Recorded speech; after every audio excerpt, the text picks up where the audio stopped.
ਜੀ ਨੂੰ ਆਖਦੇ ਹਾਂ। ਸੋ ਤੇ ਪ੍ਰੋਗਰਾਮ ਦੇ ਵਿੱਚ ਆਪ ਸਭ ਦਾ ਨਿੱਘਾ ਸਵਾਗਤ ਹੈ। ਪ੍ਰੋਗਰਾਮ ਅਪਡੇਟ ਅਮਰੀਕਾ ਲੈ ਕੇ ਹਾਜ਼ਰ ਹੋ ਚੁੱਕੇ ਹਾਂ। ਮੈਂ ਰਾਜਕਨਵੀਰ ਸਿੰਘ, ਮੇਰੇ ਨਾਲ ਜੁੜ ਚੁੱਕੇ ਨੇ ਹਰਜੋਤ ਸਿੰਘ ਖਾਲਸਾ ਜੀ। ਸਵਾਗਤ ਹੈ, ਸਤਿ ਸ੍ਰੀ ਅਕਾਲ। ਸਤਿ ਸ਼੍ਰੀ ਅਕਾਲ, ਧੰਨਵਾਦ ਜੀ ਆਇਆਂ ਨੂੰ। ਪੰਜਾਬੀ ਰੇਡੀਓ ਯੂਐਸਏ ਦੇ ਜਿੰਨੇ ਵੀ ਸਰੋਤੇ ਸਾਡੇ ਸਾਰੇ ਹੀ ਏਐਮ ਸਟੇਸ਼ਨ, ਐਫਐਮ ਸਟੇਸ਼ਨ, ਘਰਾਂ ਦੇ ਵਿੱਚ ਰੇਡੀਓ ਸੈਟਸ ਦੇ ਰਾਹੀਂ, ਟੈਲੀਫੋਨ ਦੇ ਰਾਹੀਂ, ਫੇਸਬੁੱਕ, ਯੂਟਿਊਬ ਤੇ ਲਾਈਵ ਦੇਖ ਰਹੇ ਹੋ, ਸੁਣ ਰਹੇ ਹੋ, ਸਾਰਿਆਂ ਨੂੰ ਜੀ ਆਇਆਂ ਨੂੰ ਤੇ ਬਹੁਤ ਹੀ ਪਿਆਰ ਤੇ ਸਤਿਕਾਰ ਭਰੀ ਸਤਿ ਸ਼੍ਰੀ ਅਕਾਲ। ਸਰੋਤਿਓ, ਅੱਜ ਜੁਲਾਈ ਦੀ 12 ਤਰੀਕ ਆ, ਦਿਨ ਮੰਗਲਵਾਰ ਆ। ਤੁਹਾਡੇ ਲਈ ਸਵੇਰ ਦਾ ਅਪਡੇਟ ਅਮਰੀਕਾ ਪ੍ਰੋਗਰਾਮ ਲੈ ਕੇ ਹਾਜ਼ਰ ਹੋਏ ਆ। ਪ੍ਰੋਗਰਾਮ ਸ਼ੁਰੂ ਕਰਨ ਤੋਂ ਪਹਿਲਾਂ ਸਾਡੇ ਆਈ ਦੇ ਸਪਾਂਸਰਸ, ਉਹਨਾਂ ਦਾ ਧੰਨਵਾਦ। ਖਾਲਸਾ ਇੰਸ਼ੋਰੈਂਸ ਏਜੰਸੀ, ਜਿਨ੍ਹਾਂ ਦੇ ਕੋਲੋਂ ਤੁਸੀਂ ਹਰ ਇੱਕ ਤਰੀਕੇ ਦੀ ਇੰਸ਼ੋਰੈਂਸ ਕਰਵਾ ਸਕਦੇ ਹੋ। ਇੰਸ਼ੋਰੈਂਸ ਬਾਰੇ ਪਤਾ ਕਰਨ ਲਈ ਕਾਲ ਕਰ ਸਕਦੇ ਹੋ, number 408272 4082722500। Terkiana immigration law firm, immigration ਦਾ ਹੋਵੇ ਕਿਸੇ ਵੀ ਤਰੀਕੇ ਦਾ ਕੰਮ, call attorney J Terkiana 415909 Manjit Singh, Narinder Kaur Kular, Avtar Singh Manjal, Clovis, Satnam Singh, Amarjit Singh Dosanjh, Sunny Purewal university, Paramjit Singh Deol Fresno, Lakhvir Singh Samra Texas, Kamaljit Singh Makhan Daulatpuria Stockton, Onkar Singh Fresno, Major Singh Sidhu, Vinder Singh Dhaliwal, Hardial Singh, Inderjit Kaur Dhaliwal Bakersfield, Jassi Gill, Raminder Basra, Talwinder Gill Bakersfield, Harjit Singh Lathrop Antelope truck stop Burns Wyoming, Karnail Singh Randhawa Sacramento, Zander group, ਜਿੱਥੋਂ ਤੁਸੀਂ ਹੋਮ ਲੋਨਸ, ਘਰ ਖਰੀਦਣ ਅਤੇ ਘਰ ਵੇਚਣ ਦੀਆਂ ਸਾਰੀਆਂ ਸਰਵਿਸਿਜ਼ ਲੈ ਸਕਦੇ ਹੋ। ਕਾਲ ਮੋਹਨ ਚੀਮਾ 855 905 2575। ਇਹਨਾਂ ਸਾਰਿਆਂ ਦਾ ਧੰਨਵਾਦ। ਜੇਕਰ ਤੁਸੀਂ ਜਾਂ ਕੋਈ ਹੋਰ ਕਾਰੋਬਾਰ ਇਸ ਪ੍ਰੋਗਰਾਮ ਨੂੰ ਸਪਾਂਸਰ ਕਰਨਾ ਚਾਹੁੰਦੇ ਹੋ, ਸੰਪਰਕ ਕਰ ਸਕਦੇ ਹੋ ਨੰਬਰ 408 722 7698 ਦੇ ਉੱਤੇ। ਜੀ, ਅੱਜ ਦੀਆਂ ਖਬਰਾਂ ਵੱਲ ਚੱਲੀਏ। ਨਵੀਆਂ ਸਪੇਸ ਤੋਂ ਫੋਟੋਜ਼ ਆਈਆਂ ਹੈਗੀਆਂ ਆ, ਜੋ ਕਿ ਸਾਨੂੰ ਦੱਸਣਗੀਆਂ ਵੀ ਯੂਨੀਵਰਸ ਹੈ ਕੀ ਆ। ਅੱਜ ਪ੍ਰੈਜ਼ੀਡੈਂਟ ਜੋ ਬਾਈਡਨ ਤੇ ਨਾਸਾ ਨੇ ਰਿਵੀਲ ਕੀਤਾ ਆ ਵੀ ਬਹੁਤ ਹੀ ਡੂੰਘੀਆਂ ਤੇ ਤੇਜ਼ ਜਿਹੜੇ ਇਮੇਜਸ ਆ ਯੂਨੀਵਰਸ ਦੇ, ਉਹ ਲਏ ਗਏ ਆ। ਪਹਿਲੀ ਵਾਰੀ ਫਸਟ ਫੁੱਲ ਕਲਰਡ ਇਮੇਜਸ ਆਏ ਹੈਗੇ ਆ ਨਾਸਾ ਦੇ ਜੇਮਸ ਵੈਬ ਸਪੇਸ ਟੈਲੀਸਕੋਪ ਦੇ ਰਾਹੀਂ। ਜੇਮਸ ਵੈਬ ਸਪੇਸ ਟੈਲੀਸਕੋਪ ਦੁਨੀਆ ਦੀ ਸਭ ਤੋਂ ਵੱਡੀ ਟੈਲੀਸਕੋਪ ਆ, ਜੇ ਕਿਸੇ ਨੇ ਬਣਾਈ ਹੈਗੀ ਆ ਪੂਰੀ ਦੁਨੀਆ ਦੇ ਵਿੱਚ। ਸਿੰਪਲੀ ਇਹ ਦੱਸਿਆ ਜਾਵੇ ਵੀ ਹਿਊਮੈਨਿਟੀ ਨੂੰ ਹੁਣ ਨਵਾਂ ਵਿਊ ਸਪੇਸ ਤੇ ਹੋਰ ਜਿਹੜੀ ਅੰਡਰਸਟੈਂਡਿੰਗ ਆ ਯੂਨੀਵਰਸ ਦੀ, ਉਹਦੇ ਬਾਰੇ ਪਤਾ ਚੱਲੂਗਾ। 100 ਸਾਲ ਪਹਿਲਾਂ ਡਿਸਕਵਰੀ ਹੋਈ ਸੀ ਮਿਲਕੀ ਵੇ ਦੀ। ਸੋ ਇਹ ਵੀ ਵਨ ਆਫ ਮੈਨੀ ਥਾਟ ਸੀ ਯੂਨੀਵਰਸ ਦਾ। ਤੇ ਹੁਣ ਕਹਿੰਦੇ ਪਈ ਵੈਬ ਰਿਵੀਲ ਕਰੂਗਾ ਅੰਡਰਸਟੈਂਡਿੰਗ ਆਫ ਬਿਲੀਅਨਸ ਆਫ ਗਲੈਕਸੀਜ਼, ਜੋ ਕਾਸਮੋਸ ਨੂੰ ਬਣਾਉਂਦੀਆਂ ਹੈਗੀਆਂ ਆ। ਤੇ ਆਪਾਂ ਜੇ ਗੱਲ ਕਰਦੇ ਜਾਈਏ ਆਪਣੇ ਗੁਰੂ ਸਾਹਿਬ ਦੀ, 500 ਸਾਲ ਪਹਿਲਾਂ ਗੁਰੂ ਨਾਨਕ ਪਾਤਸ਼ਾਹ ਕਹਿ ਗਏ ਸੀ, ਧਰਤੀ ਹੋਰ ਪਰੇ ਹੋਰ ਤਿਸਤੇ ਭਾਰ ਤਲੇ ਕਵਣ ਜੋਰ। ਇਹ ਜੋ ਕੁਝ ਅੱਜ ਸਾਨੂੰ ਪਤਾ ਚੱਲ ਰਿਹਾ ਹੈ, 500 ਸਾਲ ਪਹਿਲਾਂ ਗੁਰੂ ਨਾਨਕ ਪਾਤਸ਼ਾਹ ਨੇ ਇਹ ਕਿਹਾ ਸੀ ਵੀ ਬ੍ਰਹਿਮੰਡ ਦੇ ਵਿੱਚ ਕਿੰਨਾ ਕੁਛ ਹੈਗਾ, ਧਰਤੀ ਪਰੇ ਤੋਂ ਪਰੇ ਹੈਗੀ ਆ, ਜਿੱਥੇ ਖੰਡ ਮੰਡਲ ਬ੍ਰਹਿਮੰਡ ਜੇ ਕੋ ਅੰਤ ਨਾ ਅੰਤ, ਵੀ ਜਿੱਥੇ ਕਿਸੇ ਦਾ ਅੰਤ ਨਹੀਂ ਹੈਗਾ। ਸੋ ਇਹ ਇੱਕ ਜੋ ਨਵੀਆਂ ਪਿਕਚਰਸ ਆਈਆਂ ਹੈਗੀਆਂ ਹੁਣ ਦੁਨੀਆ ਦੇ ਵਿੱਚ, ਇਸ ਤੋਂ ਬਾਅਦ ਸਾਇੰਟਿਸਟ ਫਿਗਰ ਆਊਟ ਕਰਨਗੇ ਕਿੱਦਾਂ ਸਟਾਰ ਬਣਦੇ ਆ, ਕਿਹੜੇ ਸਟਾਰਸ ਹੈ, ਕਿਹੜੀ ਜਗ੍ਹਾ ਹੈਗੀ ਜਿੱਥੇ ਬੰਦਾ ਜਾ ਕੇ ਰਹਿ ਸਕਦਾ ਜਾਂ ਰਹਿਣ ਦੇ ਕਾਬਲ ਹੋਊਗਾ। ਸੋ ਇਹ ਬਹੁਤ ਹੀ ਵਧੀਆ ਜੋ ਪਿਕਚਰਸ ਆਈਆਂ, ਵਧੀਆ ਇਹਦੇ ਤੇ ਰਿਸਰਚ ਹੋਊਗੀ। $10 ਬਿਲੀਅਨ ਦੀ ਲਾਗਤ ਦੇ ਨਾਲ ਬਣਿਆ ਜੇਮਸ ਵੈਬ ਟੈਲੀਸਕੋਪ, ਜਿਸ ਨੂੰ ਆਪਣੀ ਜਗ੍ਹਾ ਦੇ ਵਿੱਚ ਪਹੁੰਚਾਉਣ ਦੇ ਲਈ ਤਕਰੀਬਨ 1 ਮਹੀਨੇ ਦਾ ਸਮਾਂ ਲੱਗਾ, ਉਹ ਹੁਣ ਆਪਣੇ ਪੂਰੇ ਕੰਮਕਾਜ ਦੇ ਵਿੱਚ ਲੱਗਾ ਹੋਇਆ ਆ। ਜਿੱਦਾਂ ਹਰਜੋਤ ਸਿੰਘ ਨੇ ਜ਼ਿਕਰ ਕੀਤਾ ਵੀ ਇਸ ਨੇ ਬਹੁਤ ਹੀ ਪੁਰਾਣੀਆਂ ਇੱਕ ਹਿਸਾਬ ਦੇ ਨਾਲ, ਸੋ ਜਦੋਂ ਆਪਾਂ ਅੰਤਰਿਕਸ਼ ਦੇ ਵਿੱਚ ਦੇਖਦੇ ਹਾਂ, ਆਪਾਂ ਅਤੀਤ ਨੂੰ ਦੇਖ ਰਹੇ ਹੁੰਦੇ ਹਾਂ, ਕਿਉਂਕਿ ਅਨੇਕਾਂ ਹੀ ਲਾਈਟ ਈਅਰਸ ਦੂਰ, ਬਹੁਤ ਹੀ ਜ਼ਿਆਦਾ ਡਿਸਟੈਂਸ ਦੇ ਉੱਤੇ ਇਹ ਤਾਰੇ ਹੁੰਦੇ ਆ, ਜਿਨ੍ਹਾਂ ਦੀ ਰੌਸ਼ਨੀ ਆਪਾਂ ਨੂੰ ਕਈ ਸਾਲਾਂ ਬਾਅਦ ਨਜ਼ਰ ਆ ਰਹੀ ਹੁੰਦੀ ਆ। ਸੋ ਜੋ ਵੀ ਅੱਜ ਆਪਾਂ ਅੱਖ ਦੇ ਨਾਲ ਅਸਮਾਨ ਦੇ ਵਿੱਚ ਦੇਖਦੇ ਹਾਂ, ਉਹ ਅਤੀਤ ਦੀਆਂ ਗੱਲਾਂ ਇੱਕ ਹਿਸਾਬ ਦੇ ਨਾਲ ਹੁੰਦੀਆਂ ਆ। ਸੋ ਇਸ ਟੈਲੀਸਕੋਪ ਦੇ ਨਾਲ ਸਮੇਂ ਦੇ ਵਿੱਚ ਪਿੱਛੇ ਦੇਖਣ ਦੀ ਇੱਕ ਕੋਸ਼ਿਸ਼ ਆ। ਹਬਲ ਟੈਲੀਸਕੋਪ ਨੇ ਬਹੁਤ ਸਾਰੀਆਂ ਤਸਵੀਰਾਂ ਜਿਹੜੀਆਂ ਉਹ ਜ਼ਾਹਰ ਕੀਤੀਆਂ ਸੀਗੀਆਂ, ਪਰ ਇਹ ਉਸ ਤੋਂ ਕਾਫੀ ਜ਼ਿਆਦਾ ਸ਼ਕਤੀਸ਼ਾਲੀ ਇਹ ਟੈਲੀਸਕੋਪ ਹੈਗਾ, ਜਿਸ ਦੇ ਨਾਲ ਹੋਰ ਦੂਰ ਤੇ ਬਹੁਤ ਹੀ ਪਿੱਛੇ ਸਮੇਂ ਦੇ ਵਿੱਚ ਦੇਖਿਆ ਜਾ ਸਕਦਾ ਆ। ਸੋ ਵੈਬ ਟੈਲੀਸਕੋਪ ਬਣਾਉਣ ਦਾ ਮਕਸਦ ਇਹਨਾਂ ਦਾ ਇਹੀ ਸੀਗਾ ਵੀ ਜਿਹੜਾ ਬ੍ਰਹਿਮੰਡ ਦੀ ਸਿਰਜਣਾ ਹੋਈ ਆ, ਜਦੋਂ ਓਰੀਜਨ ਹੋਏ ਆ, ਜਦੋਂ ਸ਼ੁਰੂਆਤ ਹੋਈ ਹੈ, ਜਿਹੜੀ ਇੱਕ ਸਾਇੰਸ ਦੇ ਵਿੱਚ ਥਿਊਰੀ ਆ ਬਿਗ ਬੈਂਗ ਥਿਊਰੀ ਦੀ, ਵੀ ਉੱਥੋਂ ਹੀ ਸਭ ਕੁਛ ਬ੍ਰਹਿਮੰਡ ਜਿਹੜਾ ਆ ਉਹ ਫੈਲਿਆ ਆ, ਉਸ ਦੇ ਵਿੱਚ ਝਾਕਣ ਦੀ ਜਿਹੜੀ ਇਹਨਾਂ ਦੀ ਕੋਸ਼ਿਸ਼ ਹੈਗੀ ਆ। ਸੋ ਹੁਣ ਦੇਖੋ ਕੀ ਹੁੰਦਾ ਆ। ਸੋ ਆਲਰੇਡੀ ਵਾਈਟ ਹਾਊਸ ਦੇ ਵਿੱਚ ਜਿਹੜੇ ਰਾਸ਼ਟਰਪਤੀ ਬਾਈਡਨ ਆ, ਉਹਨਾਂ ਨੇ ਤਸਵੀਰਾਂ ਦੇਖ ਲਈਆਂ ਤੇ ਅੱਜ ਨਾਸਾ ਇਹਨਾਂ ਤਸਵੀਰਾਂ ਨੂੰ ਪਬਲਿਕ ਜਿਹੜਾ ਆ ਉਹ ਕਰ ਰਿਹਾ ਹੈਗਾ ਆ। ਸੋ ਇਹ ਹੁਣ ਦੇਖੋ ਕੀ ਜਿਹੜਾ ਇਸ ਦੇ ਵਿੱਚ ਨਿਕਲਦਾ ਹੈ, ਨਵਾਂ ਕੀ ਜਿਹੜਾ ਆ ਇਹਨਾਂ ਨੂੰ ਹੁਣ ਪਤਾ ਇਸ ਦੇ ਵਿੱਚ ਲੱਗੇਗਾ। ਪਰ ਸਾਇੰਸਦਾਨ ਇਸ ਨੂੰ ਲੈ ਕੇ, ਸਾਇੰਟਿਸਟ ਜਿਹੜੇ ਨੇ ਉਹ ਬਹੁਤ ਜ਼ਿਆਦਾ ਜਿਹੜੇ ਐਂਥੂਜ਼ੀਆਸਟਿਕ ਨੇ, ਉਹਨਾਂ ਨੂੰ ਬਹੁਤ ਜ਼ਿਆਦਾ ਕਹਿ ਲਓ ਵੀ ਚਾਅ ਚੜਿਆ ਪਿਆ ਆ ਇਹਨਾਂ ਨਵੀਆਂ ਤਸਵੀਰਾਂ ਨੂੰ ਜਿਹੜਾ ਉਹ ਦੇਖਣ ਦੇ ਲਈ। ਸਾਇੰਟਿਸਟ ਦੇ ਲਈ ਇਹ ਇੱਕ ਕਾਫੀ ਵੱਡਾ ਇੱਕ ਅਗਲਾ ਕਦਮ ਜਿਹੜਾ ਉਹ ਦੇਖਿਆ ਜਾ ਰਿਹਾ ਆ। ਜੀ, ਸੋ ਨਾਸਾ ਨੇ ਪਾਰਟਨਰਸ਼ਿਪ ਕੀਤੀ ਆ ਵਿਦ ਹੋਰ ਜੋ ਸਪੇਸ ਏਜੰਸੀਜ਼ ਹੈਗੀਆਂ ਪੂਰੀ ਦੁਨੀਆ ਦੇ ਵਿੱਚ। ਵੈਬ ਇੱਕ ਇੰਟਰਨੈਸ਼ਨਲ ਕੋਲੈਬੋਰੇਸ਼ਨ ਆ ਯੂਰਪੀਅਨ ਸਪੇਸ ਏਜੰਸੀ ਤੇ ਕੈਨੇਡੀਅਨ ਸਪੇਸ ਏਜੰਸੀ ਦੇ ਨਾਲ। 14 ਮੁਲਕਾਂ ਦੇ ਜੋ ਇਨੋਵੇਟਰਸ ਆ ਜਾਂ ਪਾਇਨੀਅਰਸ ਆ, ਉਹਨਾਂ ਨੇ ਰਲ ਕੇ ਇਹ ਸਾਰਾ ਕੰਮ ਕੀਤਾ ਹੈਗਾ। ਜੀ, ਅਗਲੀ ਜਿਹੜੀ ਹਰਜੋਤ ਸਿੰਘ ਜੀ ਗੱਲ ਕਰਦੇ ਜਾਈਏ, ਯੋਸੇਮਿਟੀ ਨੈਸ਼ਨਲ ਪਾਰਕ ਦੇ ਵਿੱਚ ਜਿਹੜੀ ਵਾਸ਼ਬਰਨ ਅੱਗ ਲੱਗੀ ਆ, ਉਸ ਦੇ ਨਾਲ ਕਹਿੰਦੇ ਵੀ ਕਈ ਥਾਵਾਂ ਨੂੰ ਜਿਹੜਾ ਇੱਕ ਹਿਸਾਬ ਦੇ ਨਾਲ ਖਤਰਾ ਬਣਿਆ ਪਿਆ ਆ। ਮੈਰੀਪੋਸਾ ਗਰੋਵ, ਜਿਹਦੇ ਬਾਰੇ ਆਪਾਂ ਕੱਲ ਵੀ ਜ਼ਿਕਰ ਕੀਤਾ ਸੀ, ਵੀ ਉੱਥੋਂ ਦੇ ਜਿਹੜੇ ਜਾਇੰਟ ਸਕੋਵਾਸ, ਜਿਨ੍ਹਾਂ ਵਿੱਚ 209 ਫੁੱਟ ਉੱਚਾ ਇੱਕ ਟਰੀ ਵੀ ਹੈਗਾ ਆ, ਜੋ ਕਿ ਯੋਸੇਮਿਟੀ ਨੈਸ਼ਨਲ ਪਾਰਕ 'ਚ ਦੂਜਾ ਸਭ ਤੋਂ ਉੱਚਾ ਟਰੀ ਆ, ਉਹਨਾਂ ਦੇ ਵਿੱਚ ਅੱਗ ਲੱਗਣ ਦਾ ਜਿਹੜਾ ਖਤਰਾ ਆ ਉਹ ਬਣਿਆ ਪਿਆ ਆ। ਫਾਇਰ ਫਾਈਟਰਸ ਇਹਨਾਂ ਜਾਇੰਟ ਸਿਕੋਵਾਸ ਨੂੰ ਵਾਸ਼ਬਰਨ ਫਾਇਰ ਤੋਂ ਬਚਾਉਣ ਦੇ ਲਈ, ਉਹਨਾਂ ਬਰਨਸ ਤੋਂ ਬਚਾਉਣ ਦੇ ਲਈ ਦਿਨ ਰਾਤ ਜਿਹੜੀ ਆ ਉਹ ਮਿਹਨਤ ਕਰ ਰਹੇ ਨੇ। ਇਸ ਟਾਈਮ ਤਕਰੀਬਨ 2500 ਏਕੜ ਦੇ ਇਰਦ ਗਿਰਦ ਵਾਸ਼ਬਰਨ ਫਾਇਰ ਜਿਹੜੀ ਆ ਉਹ ਪਹੁੰਚ ਚੁੱਕੀ ਹੈ, 2340 ਏਕੜ ਦੇ ਵਿੱਚ ਆ। ਤੇ ਹੁਣ ਕੰਟੇਨਮੈਂਟ ਥੋੜੀ ਪਹਿਲਾਂ ਦੇ ਨਾਲੋਂ ਵਧੀ ਆ, 25% ਦੇ ਉੱਤੇ ਜਾ ਪਹੁੰਚੀ ਆ। ਸੋ ਜੇ ਵੈਲੀ ਦੇ ਵਿੱਚ ਤੁਹਾਨੂੰ ਧੂੰਆਂ ਨਜ਼ਰ ਆਉਂਦਾ ਹੈ, ਸੋ ਉਸ ਦਾ ਮੁੱਖ ਕਲਪ੍ਰਿਟ, ਮੁੱਖ ਦੋਸ਼ੀ ਜਿਹੜਾ ਆ ਉਹ ਇਹ ਅੱਗ ਦਾ ਧੂੰਆਂ ਤੁਸੀਂ ਦੇਖ ਸਕਦੇ ਆ। ਵੈਸੇ ਵੀ ਹੁਣ ਕਹਿਰ ਦੀ ਗਰਮੀ ਇਸ ਅਗਲਾ ਹਫਤੇ ਪੂਰੀ ਇੱਥੇ ਪੈਣੀ ਹੈਗੀ ਆ, ਤੇ ਸੋਕਾ ਵੀ ਚੱਲ ਰਿਹਾ ਆ, ਤੇ ਉਤੋਂ ਇਹ ਅੱਗਾਂ ਤੇ ਨਾਲ ਹਵਾਵਾਂ। ਸੋ ਇਹ ਸਾਰਾ ਕੁਛ ਇੱਕ ਬਹੁਤ ਖਤਰਨਾਕ ਮੌਕਟੇਲ ਜਿਹੜਾ ਇੱਕ ਹਿਸਾਬ ਦੇ ਨਾਲ ਇਹ ਬਣ ਜਾਂਦਾ ਆ। ਸੋ ਉਸ ਨੂੰ ਕਾਬੂ ਪਾਉਣ ਦੇ ਲਈ ਲਗਾਤਾਰ ਕੈਲ ਫਾਇਰ ਵਾਲੇ, ਫਰੈਸਨੋ ਫਾਇਰ ਵਾਲੇ, ਹੋਰ ਜਿਹੜੀਆਂ ਸੰਸਥਾਵਾਂ ਦੇ ਫਾਇਰ ਫਾਈਟਰਸ ਆ ਮਿਲ ਕੇ ਬੁਝਾਉਣ ਦੇ ਵਿੱਚ ਲੱਗੇ ਹੈਗੇ ਨੇ। ਕਈ ਜਿਹੜੇ ਕੈਬਿਨਸ, ਉਹਨਾਂ ਨੂੰ ਇਸ ਦੇ ਵਿੱਚ ਖਤਰਾ ਬਣਿਆ ਪਿਆ ਆ। 41 ਵੱਲੋਂ ਜਾਂਦੇ ਹੋਏ ਵਵੋਨਾ ਦਾ ਜਿਹੜਾ ਇਲਾਕਾ ਇਸ ਪਾਸੇ ਆਉਂਦੀ ਜਦੋਂ ਤੁਸੀਂ ਜਾਂਦੇ ਆ, ਤੇ ਮੈਰੀਪੋਸਾ ਗਰੋਵ ਬਿਲਕੁਲ ਐਂਟਰੀ ਦੇ ਉੱਤੇ ਆ, ਉਧਰਲੇ ਪਾਸੇ ਅੱਗ ਜਿਹੜੀ ਅਜੇ ਮਚ ਰਹੀ ਆ। ਜੀ, ਆਪਾਂ ਕੱਲ ਸ਼ਾਮੀ ਵੀ ਖਬਰ ਸਾਂਝੀ ਕੀਤੀ ਸੀ। ਕੱਲ ਫ੍ਰੀ ਸਲਰਪੀ ਡੇ ਸੀ 7/11 ਤੇ, ਪਰ ਸਦਰਨ ਕੈਲੀਫੋਰਨੀਆ ਦੇ ਵਿੱਚ 6 ਜਗ੍ਹਾ ਦੇ ਉੱਤੇ 7/11 ਤੇ ਸ਼ੂਟਿੰਗ ਹੋਈ ਹੈਗੀ ਆ, ਜਿਹਦੇ ਨਾਲ 2 ਜਾਣਿਆਂ ਦੀ ਮੌਤ ਹੋ ਗਈ, 5 ਜਾਣੇ ਬਹੁਤ ਬੁਰੀ ਤਰ੍ਹਾਂ ਫੱਟੜ ਹੋਏ ਹੈਗੇ ਆ। 7/11 ਸਟੋਰ ਬਰੀਆ, ਲਾਹਬਰਾ, ਰਿਵਰਸਾਈਡ, ਅਪਲੈਂਡ, ਸੈਂਟਾ ਐਨਾ ਤੇ ਓਨਟਾਰੀਓ, ਇਹਨਾਂ ਸ਼ਹਿਰਾਂ ਦੇ ਵਿੱਚ ਸ਼ੂਟਿੰਗ ਹੋਈ। ਰੋਬਰੀ ਤੇ ਸ਼ੂਟਿੰਗ ਤੜਕੇ 2 ਵਜੇ ਤੋਂ ਲੈ ਕੇ 4 ਵਜੇ ਤੱਕ। ਪੁਲਿਸ ਨੇ ਬਰੀਆ ਦੇ ਵਿੱਚ ਜੋ 7/11 ਸੀ, ਲੰਬਰਟ ਰੋਡ ਤੇ ਨਾਰਥ ਬਰੀਆ ਬੁਲੇਵਰਡ, ਉੱਥੇ 4 ਵਜੇ ਦੇ ਕਰੀਬ ਪਹੁੰਚੇ। ਸੋ 2 ਵਿਕਟਮਸ ਦੀ ਉਹਨਾਂ ਨੇ ਨਾਮ ਦੱਸ ਦਿੱਤੇ ਹੈਗੇ ਆ। ਬਰੀਆ ਸਟੋਰ ਦੇ ਵਿੱਚ ਮੈਥਿਊ ਹਰਸ਼ 40 ਸਾਲਾਂ ਦਾ, ਉਸ ਦੀ ਗੋਲੀਆਂ ਮਾਰ ਕੇ ਹੱਤਿਆ ਕਰਤੀ ਜਦੋਂ ਸਟੋਰ ਨੂੰ ਲੁੱਟਣ ਲੱਗੇ 7/11 ਦੇ ਉੱਤੇ।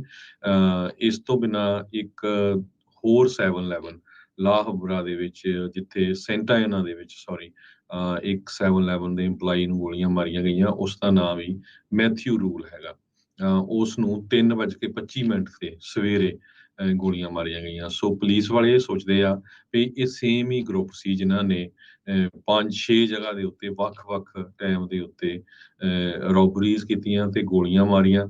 12 ਵਜੇ ਸਭ ਤੋਂ ਪਹਿਲਾਂ ਰੋਬਰੀ 7/11 ਸਟੋਰ ਜੋ ਨਾਰਥ ਵਾਈਨ ਐਵਨਿਊ ਓਨਟਾਰੀਓ ਆ, ਉੱਥੇ ਰਿਪੋਰਟ ਹੋਇਆ। ਉੱਥੇ ਕਿਸੇ ਤਰ੍ਹਾਂ ਦੀ ਕਿਸੇ ਦੇ ਸੱਟ ਨਹੀਂ ਲੱਗੀ। ਉਸ ਤੋਂ ਬਾਅਦ 12 ਵਜੇ ਤੋਂ ਬਾਅਦ 12:37 ਤੇ ਅਪਲੈਂਡ ਦੇ ਵਿੱਚ ਆਰਮਡ ਰੋਬਰੀ ਹੋਈ 7-11 ਸਟੋਰ ਦੇ ਉੱਤੇ।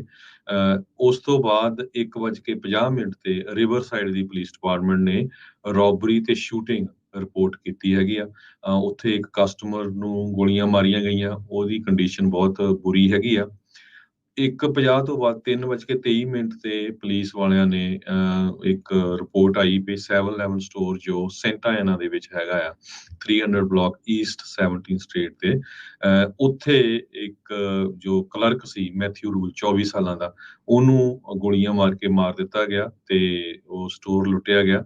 3:23 ਤੋਂ ਬਾਅਦ 4:18 ਤੇ ਤੜਕੇ ਸਵੇਰੇ ਪੁਲਿਸ ਕਹਿੰਦੇ ਵੀ ਇੱਕ ਹੋਰ ਕਲਰਕ ਲੰਬਰਡ ਰੋਡ ਜੋ ਨਾਰਥ ਬਰੀਆ ਬੁਲੇਵਰਡ ਆ ਬਰੀਆ ਦੇ ਵਿੱਚ, ਉੱਥੇ ਉਸ ਨੂੰ ਗੋਲੀਆਂ ਮਾਰ ਕੇ ਮਾਰ ਦਿੱਤਾ ਗਿਆ।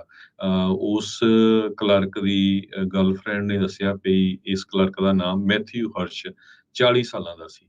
4:18 ਦੇਖੋ, ਦੋ ਬੰਦੇ ਵੀ ਮਾਰੇ ਆ। ਉਹ ਤੋਂ ਬਾਅਦ ਫਿਰ 4:55 ਦੇ ਉੱਤੇ ਲਾ ਹਬਰਾ 1381 ਈਸਟ ਵਿਟੀਅਰ ਬੁਲੇਵਰਡ ਦੇ ਉੱਤੇ ਹੂੰ। ਗੋਲੀਆਂ ਚਲਾਈਆਂ ਗਈਆਂ ਤੇ ਲੱਕਲੀ ਕੋਈ ਫੇਟਲ ਨਹੀਂ ਹੋਇਆ, ਪਰ ਇੱਕ ਕਸਟਮਰ ਆ ਉਹ ਬੁਰੀ ਤਰ੍ਹਾਂ ਇੰਜਰਡ ਹੋ ਗਿਆ। ਇਹ ਮੰਨਿਆ ਜਾ ਰਿਹਾ ਵੀ ਇਹ ਸਾਰੀਆਂ ਗੋਲੀਬਾਰੀ ਦੇ ਘਟਨਾਵਾਂ ਨੂੰ ਅੰਜਾਮ ਦੇਣ ਵਾਲਾ ਇੱਕ ਹੀ ਜਿਹੜਾ ਉਹ ਬੰਦਾ ਸੀਗਾ, ਤੇ ਪੁਲਿਸ ਨੇ ਅਜੇ ਆਇਡੈਂਟੀਫਾਈ ਜਿਹੜਾ ਉਸ ਨੂੰ ਨਹੀਂ ਕੀਤਾ। ਐਟ ਲਾਰਜ ਜਿਹੜਾ ਉਹ ਹੈਗਾ ਆ, ਉਸ ਨੂੰ ਲੱਭਣ ਦੀਆਂ ਕੋਸ਼ਿਸ਼ਾਂ ਜਿਹੜੀਆਂ ਉਹ ਚੱਲ ਰਹੀਆਂ ਨੇ। ਰੋਬਰੀਜ਼ ਕਈ ਥਾਵਾਂ ਦੇ ਉੱਤੇ ਹੋਈਆਂ, ਕਈ ਜਿਹੜੀਆਂ ਗੋਲੀਕਾਂਡ ਰੋਬਰੀ ਕਰਨ ਤੋਂ ਬਾਅਦ 'ਚ, ਤੇ ਕਈ ਥਾਵਾਂ ਦੇ ਉੱਤੇ ਰੋਬਰੀ ਕਰਨ ਦੇ ਦੌਰਾਨ ਜਿਹੜੀ ਆ ਇਹ ਗੋਲੀਆਂ ਇਸ ਨਲਾਇਕ ਬੰਦੇ ਨੇ ਜਿਹੜੀਆਂ ਆ ਉਹ ਚਲਾਈਆਂ ਹੈਗੀਆਂ ਆ। ਸੋ 95ਵਾਂ ਬਰਥਡੇ ਜਿਹੜਾ ਸਲਰਪੀ ਡਰਿੰਕਸ ਦਾ ਫ੍ਰੀ ਦੇਣ ਦਾ ਇਹ 7-11 ਵਾਲੇ ਉਹ ਮਨਾ ਰਹੇ ਸੀ, ਜਿਸ ਦੌਰਾਨ ਇੱਥੇ ਕਿਸੇ ਨੂੰ ਚੇਤਾ ਵੀ ਨਹੀਂ ਸੀ। ਕੰਮ ਕਰ ਰਹੇ ਜਿਹੜੇ ਉੱਥੇ ਕਾਮੇ ਆ, ਉਹਨਾਂ ਨੂੰ ਇਹਨਾਂ ਗੋਲੀਆਂ ਦਾ ਜਿਹੜਾ ਉਹ ਸ਼ਿਕਾਰ ਹੋਣਾ ਪਿਆ। ਰਿਵਰਸਾਈਡ, ਸੈਂਟਾ ਐਨਾ, ਬਰੀਆ ਤੇ ਲਾ ਹਾਬਰਾ ਦੇ ਵਿੱਚ ਇਹ ਗੋਲੀ ਕਾਂਡ ਜਿਹੜੀ ਉਹ ਹੋਇਆ ਆ। ਕਿਸੇ ਇੱਕ ਬੰਦੇ ਨੇ ਵਿਸ਼ੇਸ਼ ਤੌਰ ਦੇ ਉੱਤੇ ਇਹਨਾਂ ਨੂੰ ਜਿਹੜਾ ਉਹ ਟਾਰਗੇਟ ਕੀਤਾ ਆ। ਇਹ ਹੁਣ ਦੇਖਣ ਵਾਲੀ ਗੱਲ ਆ ਵੀ ਕਦੋਂ ਇਸ ਨੂੰ ਫੜਿਆ ਜਾਊਗਾ। ਸੋ ਮੁਸ਼ਤੈਦੀ ਦੇ ਨਾਲ ਇਸ ਨੂੰ ਫੜਨ ਦੀ ਕੋਸ਼ਿਸ਼ਾਂ ਪੁਲਿਸ ਦੁਆਰਾ ਲਗਾਤਾਰ ਚੱਲ ਰਹੀਆਂ ਨੇ। ਅਗਲੀ ਖਬਰ ਹਰਜੋਤ ਸਿੰਘ ਜੀ ਕਰਦੇ ਜਾਈਏ ਤਾਂ ਬਾਈਡਨ ਐਡਮਿਨਿਸਟ੍ਰੇਸ਼ਨ ਹੁਣ ਇਹ ਸੋਚ ਰਹੀ ਆ ਵੀ ਦੂਸਰਾ ਕੋਵਿਡ 19 ਨੂੰ ਜਿਹੜਾ ਉਸ ਦੇ ਲਈ ਜਿਹੜਾ ਬੂਸਟਰ ਸ਼ਾਟ ਆ ਉਹ ਹੁਣ ਦਿੱਤਾ ਜਾ ਸਕਦਾ ਆ। ਸੋ ਇਹ ਇਹਨਾਂ ਦੀਆਂ ਆਪਸ ਦੇ ਵਿੱਚ ਕਹਿੰਦੇ ਗੱਲਬਾਤ ਚੱਲ ਰਹੀ ਆ। ਇਹ ਪਲਾਨ ਕਹਿੰਦੇ ਆ ਵੀ ਉਸ ਟਾਈਮ ਦੇ ਉੱਤੇ ਆਇਆ ਆ ਜਦ ਵਾਈਟ ਹਾਊਸ ਦੇ chief medical advisor doctor Fauci ਤੇ ਹੋਰ ਐਡਮਿਨਿਸਟ੍ਰੇਸ਼ਨ ਦੇ ਅਧਿਕਾਰੀ ਇਸ ਚੀਜ਼ ਨੂੰ ਲੈ ਕੇ ਚਿੰਤਾ 'ਚ ਆ ਵੀ ਹੁਣ ਜਿਹੜਾ ਓਮੀਕਰੋਨ ਦਾ ਸਬ ਵੇਰੀਐਂਟ BA.5 ਜਿਹੜਾ ਆ, ਉਸ ਕਰਕੇ ਮੁੜ ਦੁਬਾਰਾ ਹਸਪਤਾਲਾਂ ਦੇ ਵਿੱਚ ਲੋਕਾਂ ਦੇ ਦਾਖਲੇ ਵੱਧ ਰਹੇ ਨੇ। ਸੋ ਵਾਈਟ ਹਾਊਸ ਦੇ ਜਿਹੜੇ ਕੋਵਿਡ ਦੇ ਕੋਆਰਡੀਨੇਟਰ ਡਾਕਟਰ ਆਸ਼ੀਸ਼ ਝਾਅ ਆ, ਉਹਨਾਂ ਨੇ ਇਸ ਦੀ ਪੁਸ਼ਟੀ ਤਾਂ ਜਿਹੜੀ ਉਹ ਨਹੀਂ ਕੀਤੀ, ਪਰ ਨਾਲ ਉਹਨਾਂ ਨੇ ਕਿਹਾ ਵੀ ਜਿਹੜੇ ਫੈਡਰਲ ਹੈਲਥ ਅਧਿਕਾਰੀ ਨੇ, ਹੈਲਥ ਅਫੀਸ਼ੀਅਲਸ ਨੇ, ਉਹ ਇਸ ਟਾਈਮ ਇਸ ਦੀ ਪੋਸੀਬਿਲਿਟੀ ਵੀ ਇਹ ਹੋ ਸਕਦਾ ਹੈ ਕਿ ਨਹੀਂ ਬੂਸਟਰ ਸ਼ਾਟਸ ਜਿਹੜੇ ਸਾਰੇ ਅਡਲਟਸ ਦੇ ਲਈ ਫਾਰ ਅ ਵਾਈਲ ਉਸ ਨੂੰ ਦੇਖ ਰਹੇ ਨੇ। ਸੋ ਕਨਵਰਸੇਸ਼ਨਸ ਕਹਿੰਦੇ ਇਹ ਉਸ ਟਾਈਮ ਦੇ ਉੱਤੇ ਹੋ ਰਹੀਆਂ ਆ ਵੀ ਆਪਾਂ ਅਮਰੀਕੀ ਲੋਕਾਂ ਨੂੰ ਹੋਰ ਬੈਟਰ ਕਿੱਦਾਂ ਪ੍ਰੋਟੈਕਟ ਕਰ ਸਕਦੇ ਆ। ਕਹਿੰਦੇ ਵੀ ਅਲਟੀਮੇਟਲੀ ਇਹ ਜਿਹੜਾ ਫੈਸਲਾ ਆ FDA ਦੇ ਉੱਤੇ ਤੇ CDC ਦੇ ਉੱਤੇ ਜਿਹੜਾ ਉਹ ਰਹੇਗਾ ਵੀ ਕੀ ਦੂਸਰੇ ਬੂਸਟਰ ਸ਼ਾਟਸ ਆ ਉਹ ਲਗਵਾਉਣ ਦੀ ਜ਼ਰੂਰਤ ਆ ਜਾਂ ਉਹਨਾਂ ਨੂੰ ਜਿਹੜਾ ਆ ਉਹ ਕਿਸ ਤਰੀਕੇ ਦੇ ਨਾਲ ਲਗਾਇਆ ਜਾ ਸਕਦਾ ਆ। ਜੇ ਦੇਣੇ ਆ ਫ੍ਰੀ ਦੇਣੇ ਆ ਉਹ ਕਿੱਦਾਂ ਹੋਣਾ ਆ। BA.4 ਤੇ BA.5 ਜਿਹੜੇ ਵੇਰੀਐਂਟ ਜਿਨ੍ਹਾਂ ਨੂੰ ਕਾਫੀ ਕੰਟੇਜੀਅਸ ਮੰਨਿਆ ਜਾਂਦਾ ਸੀਗਾ, ਹੁਣ 70% ਜਿਹੜੇ ਵੀ COVID-19 ਦੇ ਨਵੇਂ ਕੇਸ ਆ ਰਹੇ ਆ ਉਹ ਇਹ ਵੇਰੀਐਂਟਸ ਦੇ ਸਭ ਤੋਂ ਵੱਧ ਦੇਖੇ ਗਏ ਹੈਗੇ ਨੇ। ਜੀ, ਅਗਲੀ ਖਬਰ ਵੱਲ ਚਲੀਏ। ਪ੍ਰੈਜ਼ੀਡੈਂਟ ਜੋ ਬਾਈਡਨ ਉਹਨਾਂ ਦੀ ਵਾਈਫ ਜਿਲ ਬਾਈਡਨ ਉਹ ਇੱਕ ਮਜ਼ਾਕ ਦਾ ਪਾਤਰ ਬਣੀ ਆ ਟੈਕਸਸ ਦੇ ਵਿੱਚ। ਟੈਕਸਸ ਦੇ ਵਿੱਚ ਹਿਸਪੈਨਿਕਸ ਨੂੰ ਐਡਰੈਸ ਕਰ ਰਹੇ ਸੀ, ਜਦੋਂ ਉਹਨਾਂ ਨੇ ਇਹ ਕਿਹਾ ਵੀ ਹਿਸਪੈਨਿਕ ਤਾਂ ਇੱਕ ਤਰ੍ਹਾਂ ਨਾਲ ਬ੍ਰੇਕਫਾਸਟ ਟਾਕੋਸ ਵਾਂਗ ਹੈਗੇ ਆ। ਆਪਣੇ ਵੱਲੋਂ ਤਾਂ ਉਹਨਾਂ ਨੇ ਪ੍ਰਸ਼ੰਸਾ ਕਰਨ ਦੀ ਕੋਸ਼ਿਸ਼ ਕੀਤੀ, ਪਰ ਇਸ ਦਾ ਜਿਹੜਾ ਮਤਲਬ ਆ ਉਹ ਉਲਟ ਚਲੇ ਗਿਆ। First lady progressive Hispanic voters ਨੂੰ ਸੈਨ ਐਂਟੋਨੀਓ ਟੈਕਸਸ ਦੇ ਵਿੱਚ ਐਡਰੈਸ ਕਰ ਰਹੀ ਸੀ। ਇੱਕ ਉਹਨਾਂ ਦੀ US ਐਨੂਅਲ ਕਾਨਫਰੰਸ ਹੁੰਦੀ ਆ ਸਪੈਨਿਸ਼ ਸੇਮਪਰੇ ਐਟਲਾਂਟੇ ਕਰਕੇ, ਉੱਥੇ ਜੋ ਸਪੈਨਿਸ਼ ਮੂਲ ਦੇ ਹਿਸਪੈਨਿਕ ਕਮਿਊਨਿਟੀ ਦੇ ਬਹੁਤ ਲਾਇਰਸ, ਵਕੀਲ, ਪ੍ਰੋਫੈਸ਼ਨਲ ਇਕੱਠੇ ਹੋਏ ਹੁੰਦੇ ਹੈਗੇ ਆ। ਇਹ ਉਹ ਟਾਈਮ ਵਾਪਰਿਆ ਜਦੋਂ ਪ੍ਰੈਜ਼ੀਡੈਂਟ ਜੋ ਬਾਈਡਨ ਹੁਣੀ ਕੋਸ਼ਿਸ਼ ਕਰ ਰਹੇ ਆ ਹਿਸਪੈਨਿਕ ਵੋਟਰਸ ਨੂੰ ਆਪਣੇ ਵੱਲ ਖਿੱਚਣ ਦੀ। ਉਸ ਕੌਂਸਟੀਚੁਐਂਸੀ ਦੇ ਵਿੱਚ ਬੋਲ ਰਹੇ ਸੀ ਜਿੱਥੇ ਟੈਕਸਸ ਦੇ ਵਿੱਚ ਰਿਪਬਲਿਕਨ ਮਾਇਰਾ ਫਲੋਰਸ ਨੇ ਸਪੈਸ਼ਲ ਇਲੈਕਸ਼ਨ ਇੱਕ 34th ਕਾਂਗਰੈਸ਼ਨਲ ਡਿਸਟ੍ਰਿਕਟ ਦੇ ਵਿੱਚ ਇਸੇ ਜੂਨ ਮਹੀਨੇ ਦੇ ਵਿੱਚ, ਜਾਣੀ ਕਿ ਪਿਛਲੇ ਮਹੀਨੇ ਜਿੱਤੀ ਹੈਗੀ ਆ। ਇਹ ਸੀਟ ਡੈਮੋਕ੍ਰੇਟਸ ਦੇ ਕੋਲ ਕਹਿੰਦੇ ਵੀ 100 ਸਾਲ ਤੋਂ ਵੀ ਪਹਿਲਾਂ ਦੀ ਸੀ, ਸੈਂਚੁਰੀ ਓਲਡ ਸੀਟ ਸੀਗੀ। ਤੇ ਹੁਣ ਦੇਖਦੇ ਇਹਦਾ ਕੀ ਰਿਐਕਸ਼ਨ ਹੁੰਦਾ, ਪਰ ਜੋ ਪ੍ਰੈਜ਼ੀਡੈਂਟ ਬਾਈਡਨ ਉਹਨਾਂ ਦੇ ਓਪੋਜੀਸ਼ਨ ਦੇ ਵਿੱਚ ਆ, ਉਹਨਾਂ ਨੂੰ ਇੱਕ ਤਕੜਾ ਪੁਆਇੰਟ ਮਿਲ ਗਿਆ। ਈਵਨ ਮਾਰਕੋ ਰੂਬੀਓ ਨੇ ਤਾਂ ਆਪਣੇ ਟਵਿੱਟਰ ਅਕਾਊਂਟ ਦੇ ਉੱਤੇ ਇੱਕ ਟਾਕੋ ਦੀ ਜਿਹੜੀ ਪਿਕਚਰ ਆ ਮੇਨ ਉਹ ਲਾ ਦਿੱਤੀ। ਜੀ, ਇਹ ਉਹੀ ਲੋਕ ਨੇ ਜਦੋਂ ਟਰੰਪ ਹੋਣੀ ਕੁਝ ਕਹਿੰਦੇ ਸੀ ਤਾਂ ਉਹਨਾਂ ਨੂੰ ਵੀ ਬੜਾ ਚੰਗਾ ਬੋਲਦੇ ਸੀਗੇ ਵੀ ਤੁਸੀਂ ਇਦਾਂ ਦੀਆਂ ਗੱਲਾਂ ਕੋ ਕਰਦੇ ਆ। ਤਾਂ ਹੁਣ ਇਹ ਪੂਰੀ ਕਮਿਊਨਿਟੀ ਨੂੰ ਹੀ ਟਾਕੋਸ ਦੇ ਨਾਲ, ਬੋਡੇਗਾਸ ਦੇ ਨਾਲ ਜਿਹੜਾ ਉਹ ਕੰਪੇਅਰ ਆ ਖੁਦ ਕਰ ਰਹੇ ਸੀਗੇ। ਇਹ ਕਰ ਵੀ ਉਸ ਟਾਈਮ ਦੇ ਉੱਤੇ ਰਹੇ ਸੀਗੇ ਹਰਜੋਤ ਸਿੰਘ ਜੀ, ਜਦੋਂ ਉਹਨਾਂ ਨੂੰ ਉੱਥੇ ਜਿੱਦਾਂ ਤੁਸੀਂ ਦੱਸਿਆ ਵੀ ਲਟੀਨੋ ਡਾਇਵਰਸਿਟੀ ਨੂੰ ਪ੍ਰੇਜ਼ ਕਰਨ ਦੇ ਲਈ ਜਿਹੜੇ ਉੱਥੇ ਪਹੁੰਚੇ ਹੋਏ ਸੀਗੇ। ਤੇ ਖਾਣੇ ਦੇ ਨਾਲ ਉਸਨੂੰ ਕੰਪੇਅਰ ਜਿਹੜਾ ਉਹ ਕਰਨਾ ਆ, ਇਹ ਕਿਤੇ ਨਾ ਕਿਤੇ ਇਹਨਾਂ ਨੂੰ ਪੁੱਠਾ ਜਿਹੜਾ ਪਿਆ ਆ। ਹੁਣ ਜਿਹੜੀ ਫਸਟ ਲੇਡੀ ਜਿਲ ਬਾਈਡਨ ਆ, ਇਹਨਾਂ ਨੇ ਅਧਿਕਾਰਤ ਤੌਰ ਦੇ ਉੱਤੇ ਇਸ ਦੇ ਲਈ ਮਾਫੀ ਜਿਹੜੀ ਆ ਉਹ ਮੰਗੀ ਆ, ਅਪੋਲੋਜੀ ਜਿਹੜੀ ਉਹ ਇਸ਼ੂ ਕਰ ਦਿੱਤੀ ਆ। ਜਦੋਂ ਲੈਟਿਨੋ ਡਾਇਵਰਸਿਟੀ ਨੂੰ ਪ੍ਰੇਜ਼ ਕਰਨ ਦੇ ਲਈ, ਉਹਨਾਂ ਦੀ ਵਾਹਵਾ ਕਰਨ ਦੇ ਲਈ ਬੋਡੇਗਾਸ ਤੇ ਬ੍ਰੇਕਫਾਸਟ ਟਾਕੋਸ ਦੇ ਨਾਲ ਇਹਨਾਂ ਨੇ ਕੰਪੇਅਰ ਕਰ ਦਿੱਤਾ। ਅਗਲੀ ਜਿਹੜੀ ਹਰਜੋਤ ਸਿੰਘ ਜੀ ਗੱਲ ਕਰਦੇ ਜਾਈਏ, ਜਿਹੜੇ ਰੂਸ ਦੇ ਰਾਸ਼ਟਰਪਤੀ ਪੁਤਿਨ ਨੇ ਉਹ ਅਗਲੇ ਹਫਤੇ ਈਰਾਨ ਨੂੰ ਜਾ ਰਹੇ ਨੇ। ਕ੍ਰੈਮਲਿਨ ਨੇ ਜਿਹੜੀ ਇਹ ਜਾਣਕਾਰੀ ਦਿੱਤੀ ਆ। ਇਹ ਉਦੋਂ ਇਸ ਦਾ ਦੌਰਾ ਪੁਤਿਨ ਦਾ ਬਣਿਆ ਆ ਜਦ US ਨੇ ਚੇਤਾਵਨੀ ਦਿੱਤੀ ਸੀ ਤਹਿਰਾਨ ਨੂੰ ਵੀ ਉਹ ਮਾਸਕੋ ਨੂੰ ਜਿਹੜੇ ਡਰੋਨਸ ਆ ਉਹ ਨਾ ਦੇਵੇ, ਜਿਹੜੇ ਯੂਕਰੇਨ ਦੇ ਵਿੱਚ ਇਸ ਯੁੱਧ ਦੇ ਲਈ ਵਰਤੇ ਜਾ ਰਹੇ ਨੇ। ਆਉਂਦੇ ਜਿਹੜੇ ਆ ਮੰਗਲਵਾਰ ਨੂੰ ਜਿਹੜੇ ਪੁਤਿਨ ਨੇ ਉਹ ਤਹਿਰਾਨ ਦੇ ਵਿੱਚ ਜਾਣਗੇ। ਉੱਥੇ 3 ਮੁਲਕਾਂ ਦੀ ਸਾਂਝੀ ਜਿਹੜੀ ਕਾਨਫਰੰਸ ਦੇ ਵਿੱਚ ਹਿੱਸਾ ਲੈਣ ਜਾ ਰਹੇ ਆ, ਜਿੱਥੇ ਈਰਾਨ ਤੇ ਟਰਕੀ ਦੇ ਨਾਲ ਇਹਨਾਂ ਦਾ ਹੋਊਗਾ।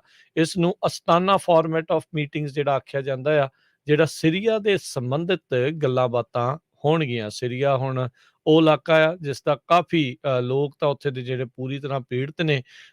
ਜਿਹੜੇ ਟਰਕੀ ਵਾਲੇ ਆ ਉਹ ਵੀ ਉਹਨਾਂ ਦੇ ਉੱਤੇ ਕਹਿ ਲਓ ਵੀ ਇੱਕ ਹਿਸਾਬ ਦੇ ਨਾਲ ਧਾਵਾ ਜਿਹੜਾ ਉਹ ਬੋਲੀ ਰੱਖਦੇ ਆ। ਬਾਕੀ ਪ੍ਰੋਕਸੀ ਵਾਰ ਦੋਨਾਂ ਮੁਲਕਾਂ ਦੀ ਉੱਥੇ ਚੱਲ ਰਹੀ ਹੈਗੀ ਆ। ਸੋ ਕ੍ਰੈਮਲਿਨ ਦੇ ਜਿਹੜੇ ਸਪੋਕਸ ਪਰਸਨ ਆ ਉਹਨਾਂ ਨੇ ਇਹ ਜਾਣਕਾਰੀ ਦਿੱਤੀ ਆ।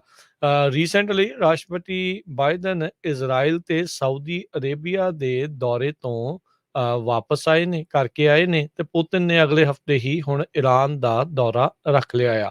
ਈਰਾਨ ਦਾ ਜਿਹੜਾ ਨਿਊਕਲੀਅਰ ਪ੍ਰੋਗਰਾਮ ਤੇ ਉਸ ਦੀਆਂ ਜਿਹੜੀਆਂ ਗਤੀਵਿਧੀਆਂ ਨੇ ਉਸ ਇਲਾਕਿਆਂ ਦੇ ਵਿੱਚ, ਇਸ ਦੇ ਉੱਤੇ ਕਹਿੰਦੇ ਮੁੱਖ ਤੌਰ ਦੇ ਉੱਤੇ ਗੱਲਬਾਤ ਕੀਤੀ ਸੀਗੀ ਰਾਸ਼ਟਰਪਤੀ ਬਾਈਡਨ ਨੇ ਇਜ਼ਰਾਈਲ ਤੇ ਸਾਊਦੀ ਅਰੇਬੀਆ ਦੇ ਨਾਲ। ਸੋ ਹੁਣ ਟਰਕੀ ਦੇ ਰਾਸ਼ਟਰਪਤੀ ਅਰਡੋਗਨ ਦੇ ਨਾਲ ਤੇ ਇਰਾਨੀਅਨ ਜਿਹੜੇ ਲੀਡਰਸ ਆ ਉਹਨਾਂ ਦੇ ਨਾਲ ਪੁਤਿਨ ਕੀ ਗੱਲਾਂ ਬਾਤਾਂ ਕਰੂਗਾ, ਇਸ ਦੇ ਉੱਤੇ ਜਿਹੜੇ US ਵਾਲਿਆਂ ਦੀ ਤਿੱਖੀ ਨਜ਼ਰ ਰਹੇਗੀ।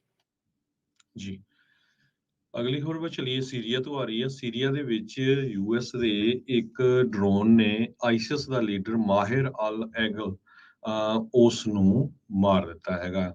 ਆਈਸਿਸ ਦੇ ਟੌਪ ਦੇ 5 ਲੀਡਰਾਂ ਦੇ ਵਿੱਚੋਂ ਇੱਕ ਲੀਡਰ ਇਹ ਜਾਣਿਆ ਜਾਂਦਾ ਸੀ। ਮਾਹਿਰ ਐਲ ਐਗਲ ਇਸ ਨੂੰ military officials one of the top 5 ISIS leader ਮੰਨਦੇ ਸੀ। ਸੋ ਡਰੋਨ ਦੇ ਨਾਲ ਇਸ ਨੂੰ ਮਾਰ ਦਿੱਤਾ ਗਿਆ ਆ। ਕਰਨਲ ਜੋ ਬੋਸੀਨੋ ਸੈਂਟਰਲ ਕਮਾਂਡ ਜੋ USA ਦੀ ਹੈਗੀ ਸੈਂਟਕੌਮ, ਉਹਨਾਂ ਨੇ ਦੱਸਿਆ ਵੀ ਆਪਾਂ ਆਈਸਿਸ ਦੇ ਪਿੱਛੇ ਆ। ਉਹ ਠੀਕ ਆ ਵੀ ਓਪਨਲੀ ਨਹੀਂ ਅਸੀਂ ਜੰਗ ਲੜ ਰਹੇ, ਪਰ ਡਰੋਨਸ ਦੇ ਨਾਲ ਇੰਟਰਨਲੀ ਉਹ ਆਈਸਿਸ ਨੂੰ ਪੂਰੀ ਤਰ੍ਹਾਂ ਖਤਮ ਕਰਨ ਦੀ ਪਲੈਜ ਕਰਦੇ ਹੈਗੇ ਆ।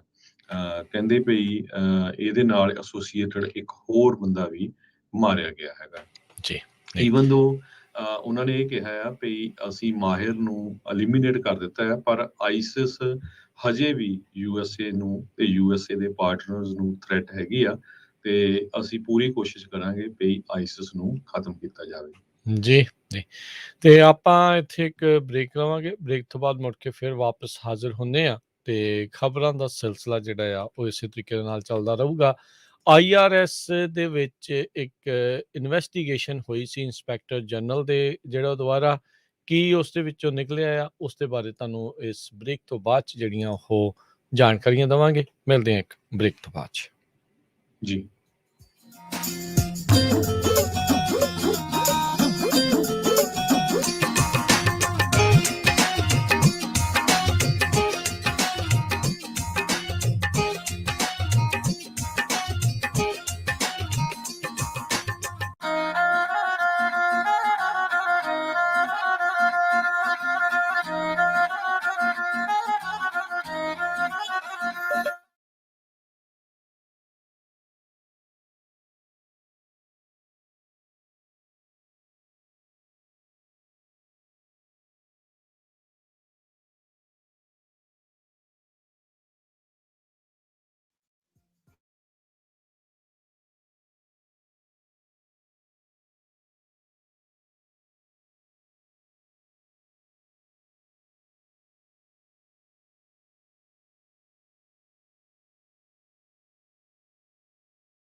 ਪੰਜਾਬੀ ਰੇਡੀਓ USA ਤੇ ਪੰਜਾਬੀ ਕਲਚਰਲ ਸੈਂਟਰ ਫ੍ਰੈਸਨੋ ਬੜੇ ਮਾਣ ਦੇ ਨਾਲ ਪੇਸ਼ ਕਰਦੇ ਹਨ ਸਾਲਾਨਾ ਬੱਚਿਆਂ ਦਾ ਆਰਟ ਕੈਂਪ, ਜੋ ਕਿ 11 ਜੁਲਾਈ ਤੋਂ 16 ਜੁਲਾਈ ਤੱਕ ਹੋਵੇਗਾ, ਜਿਸ ਵਿੱਚ 8 ਸਾਲ ਤੋਂ 18 ਸਾਲ ਦੇ ਬੱਚਿਆਂ ਨੂੰ ਤੁਸੀਂ ਰਜਿਸਟਰ ਕਰਵਾ ਸਕਦੇ ਹੋ। ਬੱਚਿਆਂ ਨੂੰ ਇਸ ਆਰਟ ਕੈਂਪ ਦੇ ਵਿੱਚ ਪ੍ਰਸਿੱਧ ਨੌਜਵਾਨ ਕਲਾ ਅਧਿਆਪਕ ਪਰਮ ਸਿੰਘ ਕੈਨੇਡਾ ਵਾਲੇ ਸਿਖਲਾਈ ਦੇਣਗੇ। ਤੁਸੀਂ ਵੀ ਆਪਣੇ ਬੱਚਿਆਂ ਨੂੰ ਇਸ ਆਰਟ ਕੈਂਪ ਦੇ ਵਿੱਚ ਰਜਿਸਟਰ ਕਰਵਾ ਸਕਦੇ ਹੋ। ਅੱਜ ਹੀ ਕਾਲ ਕਰੋ 408 272 5200 4082725200।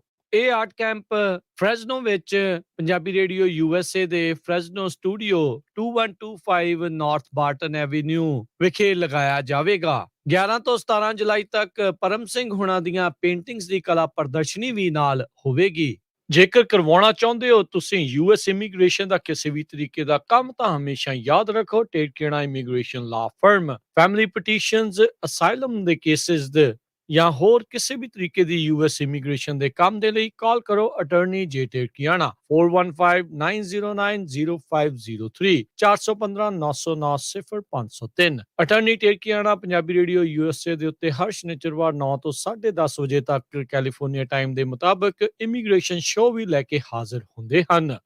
ਲਾਈਫ ਇੰਸ਼ੋਰੈਂਸ, ਪਰਿਵਾਰ ਪ੍ਰਤੀ ਜ਼ਿੰਮੇਵਾਰੀ ਦਾ ਅਹਿਸਾਸ। ਆਪਣੇ ਜਾਣ ਪਿੱਛੋਂ ਪਰਿਵਾਰ ਨੂੰ ਆਰਥਿਕ ਤੌਰ ਤੇ ਮਜ਼ਬੂਤ ਛੱਡ ਕੇ ਜਾਓ। ਬੱਚਿਆਂ ਦੀ ਪੜ੍ਹਾਈ ਦੇ ਖਰਚੇ, ਮਾਰਗੇਜ ਦੇ ਫਿਕਰ ਤੋਂ ਆਪਣੇ ਪਰਿਵਾਰ ਨੂੰ ਬਚਾਉਣ ਲਈ ਅੱਜ ਹੀ ਆਪਣੀ ਲਾਈਫ ਇੰਸ਼ੋਰੈਂਸ ਕਰਵਾਓ। ਖਾਲਸਾ ਇੰਸ਼ੋਰੈਂਸ ਏਜੰਸੀ ਵਾਲੇ ਤੁਹਾਨੂੰ ਸੇਮ ਡੇ ਵਿਦਆਊਟ ਮੈਡੀਕਲ ਤੁਹਾਡੀਆਂ ਜ਼ਰੂਰਤਾਂ ਦੇ ਅਨੁਸਾਰ ਵਧੀਆ ਲਾਈਫ ਇੰਸ਼ੋਰੈਂਸ ਪਾਲਿਸੀ ਲੈ ਕੇ ਦੇਣਗੇ। ਫ੍ਰੀ ਕੋਟ ਦੇ ਲਈ ਹੋਰ ਜਾਣਕਾਰੀ ਦੇ ਲਈ ਅੱਜ ਹੀ ਕਾਲ ਕਰੋ ਖਾਲਸਾ ਇੰਸ਼ੋਰੈਂਸ ਏਜੰਸੀ 4082722500 408 272 2500। ਸ਼ਰਤਾਂ ਲਾਗੂ। California licence number 0F89805।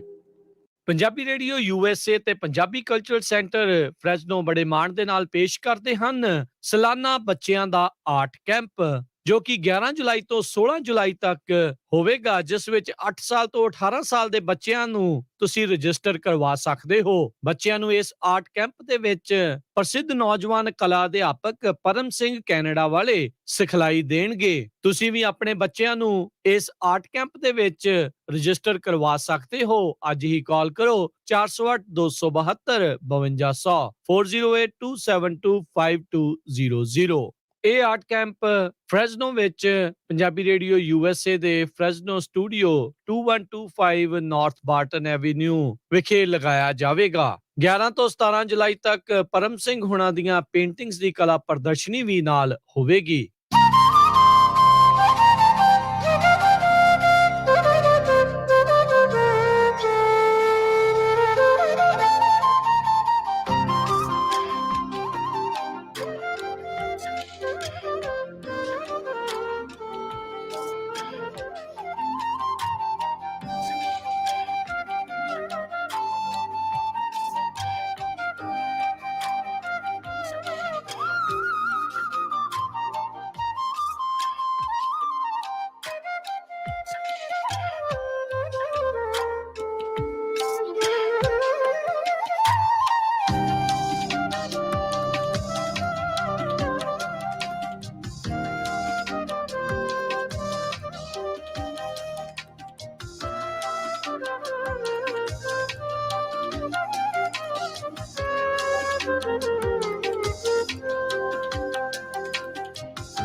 Punjabi radio USA ਸੁਣ ਰਹੇ ਸਾਰੇ ਹੀ ਮਾਣਯੋਗ ਅਤੇ ਸਤਿਕਾਰ ਸਰੋਤਿਆਂ ਨੂੰ ਪਿਆਰ ਸਤਿਕਾਰ ਸਹਿਤ ਨਿੱਘੀ ਜਿਹੀ ਸਤਿ ਸ੍ਰੀ ਅਕਾਲ।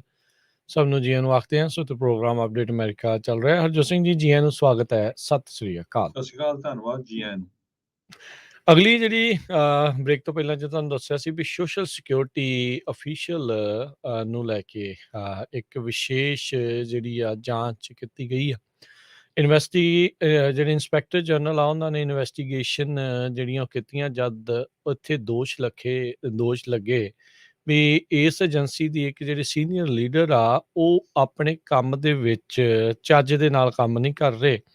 6 ਵੱਖ-ਵੱਖ ਗਵਾਹਾਂ ਨੇ ਜਿਹੜੀਆਂ ਗੱਲਾਂ ਕੀਤੀਆਂ ਉਹ ਇੱਕ ਖਤਰਨਾਕ ਤਸਵੀਰ ਨੂੰ ਜਨਮ ਜਿਹੜੀਆਂ ਉਹ ਦੇ ਰਹੀਆਂ ਸੀ। ਥਰੇਸਾ ਗਰੂਬਰ ਇਹ ਡਿਪਟੀ ਕਮਿਸ਼ਨਰ ਨੇ ਜਿਹੜੀ ਸੋਸ਼ਲ ਸਿਕਿਉਰਿਟੀ ਐਡਮਿਨਿਸਟ੍ਰੇਸ਼ਨ ਨੂੰ ਲੈ ਕੇ, ਜਿਸ ਦਾ ਕੰਮ 9000 ਇੰਪਲੋਈਜ਼ ਦੀ ਓਵਰਸੀਇੰਗ ਕਰਨਾ, ਉਸ ਦੀ ਨਿਗਰਾਨੀ ਉਹਨਾਂ ਦੇ ਅਧੀਨ ਕੰਮ ਕਰਨਾ ਤੇ $1.2 ਬਿਲੀਅਨ ਦੇ ਜਿਹੜੇ ਬਜਟਸ ਆ ਉਸ ਦੇ ਬਾਰੇ ਸੁਣਨਾ, ਉਹਦੀਆਂ ਅਪੀਲਸ, ਉਹਦੇ ਆਪਰੇਸ਼ਨ ਸਾਰਿਆਂ ਨੂੰ ਜਿਹੜਾ ਉਹ ਦੇਖਣਾ। ਜਿਹੜੇ ਸੋਸ਼ਲ ਸਿਕਿਉਰਿਟੀ ਜਿਹੜੇ ਕਮਿਸ਼ਨਰ ਕਲੀਲੋ ਕਾਜ਼ਾਕਾਜ਼ੀ, ਉਹਨਾਂ ਨੂੰ ਇਹ ਜਿਹੜੀ ਇੰਟਰਨਲ ਰਿਪੋਰਟ 5 ਮਹੀਨੇ ਪਹਿਲਾਂ ਜਿਹੜੀ ਉਹ ਦਿੱਤੀ ਗਈ ਸੀ, ਜਿਹੜੀ ਕਿ ਬਾਅਦ 'ਚ ਵਾਸ਼ਿੰਗਟਨ ਪੋਸਟ ਨੂੰ ਵੀ ਮਿਲੀ। ਪਰ ਅਜੇ ਵੀ 5 ਮਹੀਨਿਆਂ ਬਾਅਦ ਵੀ ਜਿਹੜੀ ਥਰੀਸਾ ਗਰੂਬਰ ਆ ਉਹ ਕਹਿੰਦੇ ਜੌਬ ਦੇ ਉੱਤੇ ਆ। ਇਸ ਦੇ ਵਿੱਚ ਕਥਿਤ ਤੌਰ ਦੇ ਉੱਤੇ ਦੋਸ਼ ਗਰੂਬਰ ਦੇ ਉੱਤੇ ਇਹ ਲਾਏ ਗਏ ਵੀ ਜਦ ਇਹ ਕੰਮ ਕਰ ਰਹੀ ਸੀ, ਇਸ ਦੀ ਜਿਹੜੀ ਸਪੀਚ ਆ ਸਲਰ ਸੀਗੀ, ਚੱਜ ਦੇ ਨਾਲ ਨਹੀਂ ਸੀ ਬੋਲ ਰਹੀ ਤੇ ਜਿਹੜੇ ਨਾਲ ਦੇ ਕੰਮ ਕਰਨ ਵਾਲੇ ਉਹਨਾਂ ਨੂੰ ਇਦਾਂ ਲੱਗ ਰਿਹਾ ਸੀ ਸ਼ਾਇਦ ਇਹ ਇਨਟੌਕਸੀਕੇਟਡ ਹੋਵੇ, ਵੀ ਕਿਸੇ ਨਸ਼ੇ ਦੇ ਅਧੀਨ ਹੋਵੇ। ਆਪਣੇ ਬਗੈਰ ਨੋਟਿਸ ਤੋਂ ਇਹ ਮੀਟਿੰਗਸ ਦੇ ਵਿੱਚੋਂ ਚਲੇ ਜਾਂਦੀ ਸੀ, ਚੇਅਰਸ ਦੇ ਉੱਤੇ ਸਲਾਊਚ ਕਰਦੀ ਸੀ, ਬੜਾ ਅਗਰੈਸਿਵ ਬਿਹੇਵੀਅਰ ਜਿਹੜਾ ਆ ਆਪਣੇ EMPLOYEES ਦੇ ਪ੍ਰਤੀ ਇਸ ਦਾ ਰਿਹਾ ਆ। ਪਿਛਲੇ ਮਹੀਨਿਆਂ 'ਚ ਇੰਸਪੈਕਟਰ ਜਨਰਲ ਗੇਲ ਐਨਸ ਦੇ ਆਫਿਸ ਨੂੰ ਇਹ ਜਿਹੜੀਆਂ ਫਾਰਮਲ ਕੰਪਲੇਂਟਸ ਮਿਲੀਆਂ ਗਰੂਬਰ ਦੇ ਇਹ ਕੰਮਕਾਜ ਕਰਨ ਦੇ ਢੰਗ ਨੂੰ ਲੈ ਕੇ। ਉੱਦਾਂ ਇਹ ਵੀ ਕਹਿੰਦੇ ਜ਼ਿਕਰਯੋਗ ਗੱਲ ਹੈ ਦੱਸਣੀ ਵੀ ਇਹ ਡਾਇਬਟਿਕ ਹੈਗੀ ਆ, 53 ਸਾਲਾਂ ਦੀ ਹੈਗੀ ਆ। ਤੇ ਕਹਿੰਦੇ ਵੀ ਇਸ ਕੰਡੀਸ਼ਨ ਦੇ ਵਿੱਚ ਜੇ ਇਸ ਨੂੰ ਚੰਗੀ ਤਰੀਕੇ ਦੇ ਨਾਲ ਟਰੀਟ ਨਾ ਕੀਤਾ ਜਾਵੇ, ਪੂਅਰਲੀ ਟਰੀਟ ਹੋਵੇ ਤਾਂ ਡਿਸਓਰੀਐਂਟੇਸ਼ਨ, ਸਲਰ ਸਪੀਚ ਇਹਦੇ ਸਿੰਪਟਮ ਵੀ ਜਿਹੜੇ ਉਹ ਰਹਿੰਦੇ ਨੇ। ਬਹੁਤ ਸਾਰੇ ਜਿਹੜੇ ਸਟਾਫ ਮੈਂਬਰਸ ਜਿਨ੍ਹਾਂ ਨੇ ਅਨੋਨਿਮਿਟੀ, ਗੁਪਤ ਰਹਿਣ ਦੀ ਸ਼ਰਤ ਦੇ ਉੱਤੇ ਇਹ ਗੱਲਾਂ ਜਿਹੜੀਆਂ ਆ ਉਹ ਦੱਸੀਆਂ ਵਾਸ਼ਿੰਗਟਨ ਪੋਸਟ ਨੂੰ ਵੀ ਇਸ ਦਾ ਕੰਮਕਾਜ ਕਰਨ ਦਾ ਢੰਗ, ਰਵੱਈਆ ਜਿਹੜਾ ਆ ਕਾਫੀ ਮਾੜਾ ਹੋ ਚੁੱਕਾ ਆ। ਸੋਸ਼ਲ ਸਿਕਿਉਰਿਟੀ ਐਡਮਿਨਿਸਟ੍ਰੇਸ਼ਨ ਦੇ ਵਿੱਚੋਂ ਹੁਣ ਜਿਹੜੇ ਵੀ ਆਪਣੇ ਲੋਕ ਵੀ ਕਈ ਜਾਂਦੇ ਨੇ, ਜਦੋਂ ਉਹਨਾਂ ਨੂੰ ਕੋਈ ਕੰਮ ਹੁੰਦਾ ਆ ਉਹ ਇਸ ਚੀਜ਼ ਤੋਂ ਪੀੜਤ ਨੇ ਵੀ ਉੱਥੇ ਕੰਮਕਾਜ ਕਰਨ ਦਾ ਢੰਗ ਤੇ ਰਵੱਈਆ ਜਿਹੜਾ ਆ ਓਵਰਆਲ ਮਾੜਾ ਆ। ਹੁਣ ਜੇ ਇਸ ਨੂੰ ਇਸ ਹਿਸਾਬ ਨਾਲ ਦੇਖਿਆ ਜਾਵੇ ਵੀ ਉੱਥੋਂ ਦੀ ਮੇਨ ਡਿਪਟੀ ਕਮਿਸ਼ਨਰ ਆਪਣੇ EMPLOYEES ਦੇ ਨਾਲ ਇੱਦਾਂ ਕਰ ਰਹੀ ਆ ਤੇ ਅੱਗੇ ਤੋਂ ਅੱਗੇ ਜਿਹੜੀ ਚੀਜ਼ ਦਾ ਫੈਲਣਾ ਸੁਭਾਵਿਕ ਜਿਹਾ ਜਿਹੜਾ ਉਹ ਲੱਗਦਾ ਆ। ਇੱਕ ਬਹੁਤ ਹੀ ਹਾਈ ਰੈਂਕਿੰਗ ਅਫੀਸ਼ੀਅਲ ਨੂੰ ਇੰਟਰਵਿਊ ਕੀਤੀ ਵਾਸ਼ਿੰਗਟਨ ਪੋਸਟ ਨੇ, ਉਸ ਨੇ ਇੱਥੋਂ ਤੱਕ ਕਿਹਾ ਵੀ ਗਰੂਬਰ ਦੇ ਅੰਡਰ ਇਹ ਜਿਹੜਾ ਡਿਪਾਰਟਮੈਂਟ ਆ ਰਡਰਲੈਸ ਮਤਲਬ ਚੱਪੂ ਤੋਂ ਬਗੈਰ ਜਿਹੜੀ ਕਸ਼ਤੀ ਆ ਪਾਣੀ ਦੇ ਵਿੱਚ ਕਦੇ ਇੱਧਰ ਕਦੇ ਉੱਧਰ ਕਿਸੇ ਪਾਸੇ ਨੂੰ ਵੀ ਜਿਹੜਾ ਉਹ ਨਹੀਂ ਚੱਲ ਰਹੀ। ਕਹਿੰਦੇ ਇਹ ਦੱਸਿਆ ਗਿਆ ਉਸ ਅਧਿਕਾਰੀ ਦੇ ਦੁਆਰਾ ਵੀ ਕਈ ਦਿਨਾਂ ਤੱਕ ਉਹ ਆਪਣੇ ਸਟਾਫ ਦੇ ਨਾਲ ਗੱਲ ਹੀ ਨਹੀਂ ਕਰਦੀ। ਜੇ ਕਹਿ ਦਈਏ ਵੀ she is missing in action, MIA ਆ, ਕੋਈ ਇਸ ਨੂੰ ਅਕਾਊਂਟੇਬਲ, ਜ਼ਿੰਮੇਵਾਰ ਜਿਹੜਾ ਉਹ ਨਹੀਂ ਠਹਿਰਾ ਰਿਹਾ। ਸੋ ਇਹ ਸਥਿਤੀ ਜਿਹੜੀ ਆਪਣੀ ਇਸ ਟਾਈਮ ਸੋਸ਼ਲ ਸਿਕਿਉਰਿਟੀ ਐਡਮਿਨਿਸਟ੍ਰੇਸ਼ਨ ਦੀ ਹਰਜੋਤ ਸਿੰਘ ਜੀ ਬਣੀ ਆ। ਇੰਸਪੈਕਟਰ ਜਨਰਲ ਨੇ ਇਨਵੈਸਟੀਗੇਸ਼ਨ ਕਰਨ ਤੋਂ ਬਾਅਦ ਇਹਨਾਂ ਦੋਸ਼ਾਂ ਨੂੰ ਜਿਹੜਾ ਉਹ ਪੇਸ਼ ਕੀਤਾ ਤੇ 5 ਮਹੀਨਿਆਂ ਬਾਅਦ ਵੀ ਅਜੇ ਇਹ ਬੀਬੀ ਕੰਮ ਦੇ ਉੱਤੇ ਹੈਗੀ ਆ, ਕੋਈ ਇਸ ਦੇ ਉੱਤੇ ਐਕਸ਼ਨ ਜਿਹੜਾ ਉਹ ਨਹੀਂ ਲਿਆ ਗਿਆ ਹੈਗਾ। ਸੋ ਕੀਜ਼ਾ ਕਾਜ਼ੀ, ਇਸ ਨੂੰ ਰਾਸ਼ਟਰਪਤੀ ਬਾਈਡਨ ਨੇ ਐਕਟਿੰਗ ਕਮਿਸ਼ਨਰ 1 ਸਾਲ ਪਹਿਲਾਂ ਜਿਹੜਾ ਆ ਉਹ ਲਾਇਆ ਹੈਗਾ ਆ ਤੇ ਅਜੇ ਤੱਕ ਵੀ ਕੋਈ ਕਾਰਵਾਈ ਜਿਹੜੀ ਆ ਇਹਨਾਂ ਨੇ ਜਿਹੜੀ ਉਹ ਨਹੀਂ ਕੀਤੀ। ਅਗਲੀ ਖਬਰ ਵਿੱਚ ਚਲੀਏ। US ਆਫੀਸ਼ੀਅਲਸ ਵਰਕ ਕਰ ਰਹੇ ਆ ਦੂਜਾ COVID-19 ਬੂਸਟਰ ਦੇ ਲਈ, ਸਾਰੇ ਅਡਲਟਸ ਲਈ। ਸੋ ਆਪਾਂ ਸਾਰਿਆਂ ਨੇ ਇੱਕ ਤਰੀਕਾ ਲਾਇਆ, ਫਿਰ ਇੱਕ ਬੂਸਟਰ, ਤੇ ਹੁਣ US ਦੇ ਹੈਲਥ ਆਫੀਸ਼ੀਅਲਸ ਕਹਿੰਦੇ ਆ ਸੈਕੰਡ ਬੂਸਟਰ ਰੈਡੀ ਹੋਊਗਾ। US ਫੂਡ ਤੇ ਡਰੱਗ ਐਡਮਿਨਿਸਟ੍ਰੇਸ਼ਨ ਇਹ ਆਪਣੀ ਪ੍ਰਾਇੋਰਟੀ ਬਣਾ ਰਹੇ ਆ। ਦੂਸਰਾ ਬੂਸਟਰ ਉਹਨਾਂ ਲੋਕਾਂ ਲਈ ਹੋਊਗਾ ਜੋ 50 ਸਾਲਾਂ ਤੋਂ ਉੱਪਰ ਹੈਗੇ ਆ ਜਾਂ ਜਿਨ੍ਹਾਂ ਦਾ ਇਮਿਊਨ ਸਿਸਟਮ ਵੀਕ ਹੈਗਾ ਆ। ਕਹਿੰਦੇ ਭਈ ਇਹ ਪਿਛਲੇ ਨਵੰਬਰ ਦੇ ਵਿੱਚ ਆਥੋਰਾਈਜ਼ ਕੀਤਾ ਗਿਆ ਸੀ ਬੂਸਟਰ ਸ਼ਾਟ ਤੇ ਹੁਣ ਇਹਦੇ ਉੱਤੇ ਜਿਹੜਾ ਸੈਕੰਡ ਆ ਕਾਫੀ ਤੇਜ਼ੀ ਨਾਲ ਵਰਕ ਹੋ ਰਿਹਾ ਕਿਉਂਕਿ ਨਵੇਂ ਕੇਸ BA.5 ਓਮੀਕਰੌਨ ਸਬ ਵੇਰੀਐਂਟ ਦੇ ਆਏ ਹੈਗੇ ਆ। US centre for disease control ਨੇ ਇਹ ਦੱਸਿਆ ਕਿ BA.4 ਤੇ BA.5 ਸਬ ਵੇਰੀਐਂਟ ਇਹ 70% ਦੇ ਕਰੀਬ ਕੌਂਸਟੀਟਿਊਟ ਕਰਦੇ ਆ ਜੋ ਨਵੇਂ ਕੇਸ ਆ ਰਹੇ। ਸੋ ਨਵੇਂ ਕੇਸਾਂ ਚੋਂ 70% ਇਹ ਹੈਗੇ ਆ। ਸੋ ਇਹਦੇ ਲਈ ਆਪਾਂ ਸਾਰਿਆਂ ਨੂੰ ਰੈਡੀ ਰਹਿਣਾ ਚਾਹੀਦਾ। ਇੱਕ ਨਵੀਂ ਸਟੱਡੀ ਪਬਲਿਸ਼ ਹੋਈ ਸੀ ਮਈ ਮਹੀਨੇ ਦੇ ਵਿੱਚ। ਉਹਨਾਂ ਨੇ ਕਿਹਾ ਵੀ ਚੌਥਾ ਡੋਜ਼ ਮੋਡਰਨਾ ਜਾਂ ਫਾਈਜ਼ਰ ਬਾਇਓਟੈਕ ਦਾ ਕੋਵਿਡ-19 ਵੈਕਸੀਨ ਦੇ ਲਈ ਸਬਸਟੈਂਸ਼ੀਅਲ ਬੂਸਟ ਦੇਊਗਾ। ਜੀ, ਬਿਲਕੁਲ। ਅਗਲੀ ਜਿਹੜੀ ਖਬਰ ਕਰਦੇ ਜਾਈਏ, ਕਹਿੰਦੇ ਵੀ ਟੈਂਕਸ ਤੇ ਆਰਟਿਲਰੀ ਦੇ ਨਾਲ ਰੂਸ ਆਪਣੇ ਹਮਲੇ ਯੂਕਰੇਨ ਦੇ ਉੱਤੇ ਹੋਰ ਤੇਜ਼ ਕਰ ਰਿਹਾ ਆ। ਨੌਰਡਗਾਰਡ ਜਿਹੜੀ ਨਾਰਡ ਸਟਰੀਮ 1 ਜਿਹੜੀ ਪਾਈਪਲਾਈਨ ਆ ਉਸ ਨੂੰ ਮੇਨਟੇਨੈਂਸ ਦੇ ਨਾਮ ਦੇ ਉੱਤੇ ਹਾਲ ਦੀ ਘੜੀ ਬੰਦ ਕੀਤਾ ਹੋਇਆ ਆ ਤੇ ਤੇਲ ਦੀ ਸਪਲਾਈ ਯੂਰਪ ਨੂੰ ਇਸ ਟਾਈਮ ਠੱਪ ਹੋ ਰਹੀ ਆ। ਰੀਸੈਂਟਲੀ ਜਿਹੜੇ ਅਪਾਰਟਮੈਂਟ ਬਲਾਕ ਦੇ ਵਿੱਚ ਰੂਸ ਦੀ ਮਿਜ਼ਾਈਲਾਂ ਦੇ ਨਾਲ ਹਮਲਾ ਕੀਤਾ ਗਿਆ ਰਿਹਾਇਸ਼ੀ ਇਲਾਕਿਆਂ ਦੇ ਵਿੱਚ, ਉੱਥੇ ਮਰਨ ਵਾਲਿਆਂ ਦੀ ਸੰਖਿਆ ਹੁਣ ਵੱਧ ਕੇ 41 ਜਿਹੜੀ ਉਹ ਹੋ ਚੁੱਕੀ ਆ। ਸਰਚ ਤੇ ਰੈਸਕਿਊ ਦੀਆਂ ਟੀਮਾਂ ਕਹਿੰਦੇ ਵੀ ਇਸ ਮਲਬੇ ਦੇ ਵਿੱਚੋਂ ਜੇ ਕੋਈ ਜੀਵਤ ਆ ਜਾਂ ਜਿਹੜੀਆਂ ਲਾਸ਼ਾਂ ਆ ਉਹਨਾਂ ਨੂੰ ਲੱਭਣ ਦੇ ਵਿੱਚ, ਕੱਢਣ ਦੇ ਵਿੱਚ ਲੱਗੀ ਹੋਈ ਆ।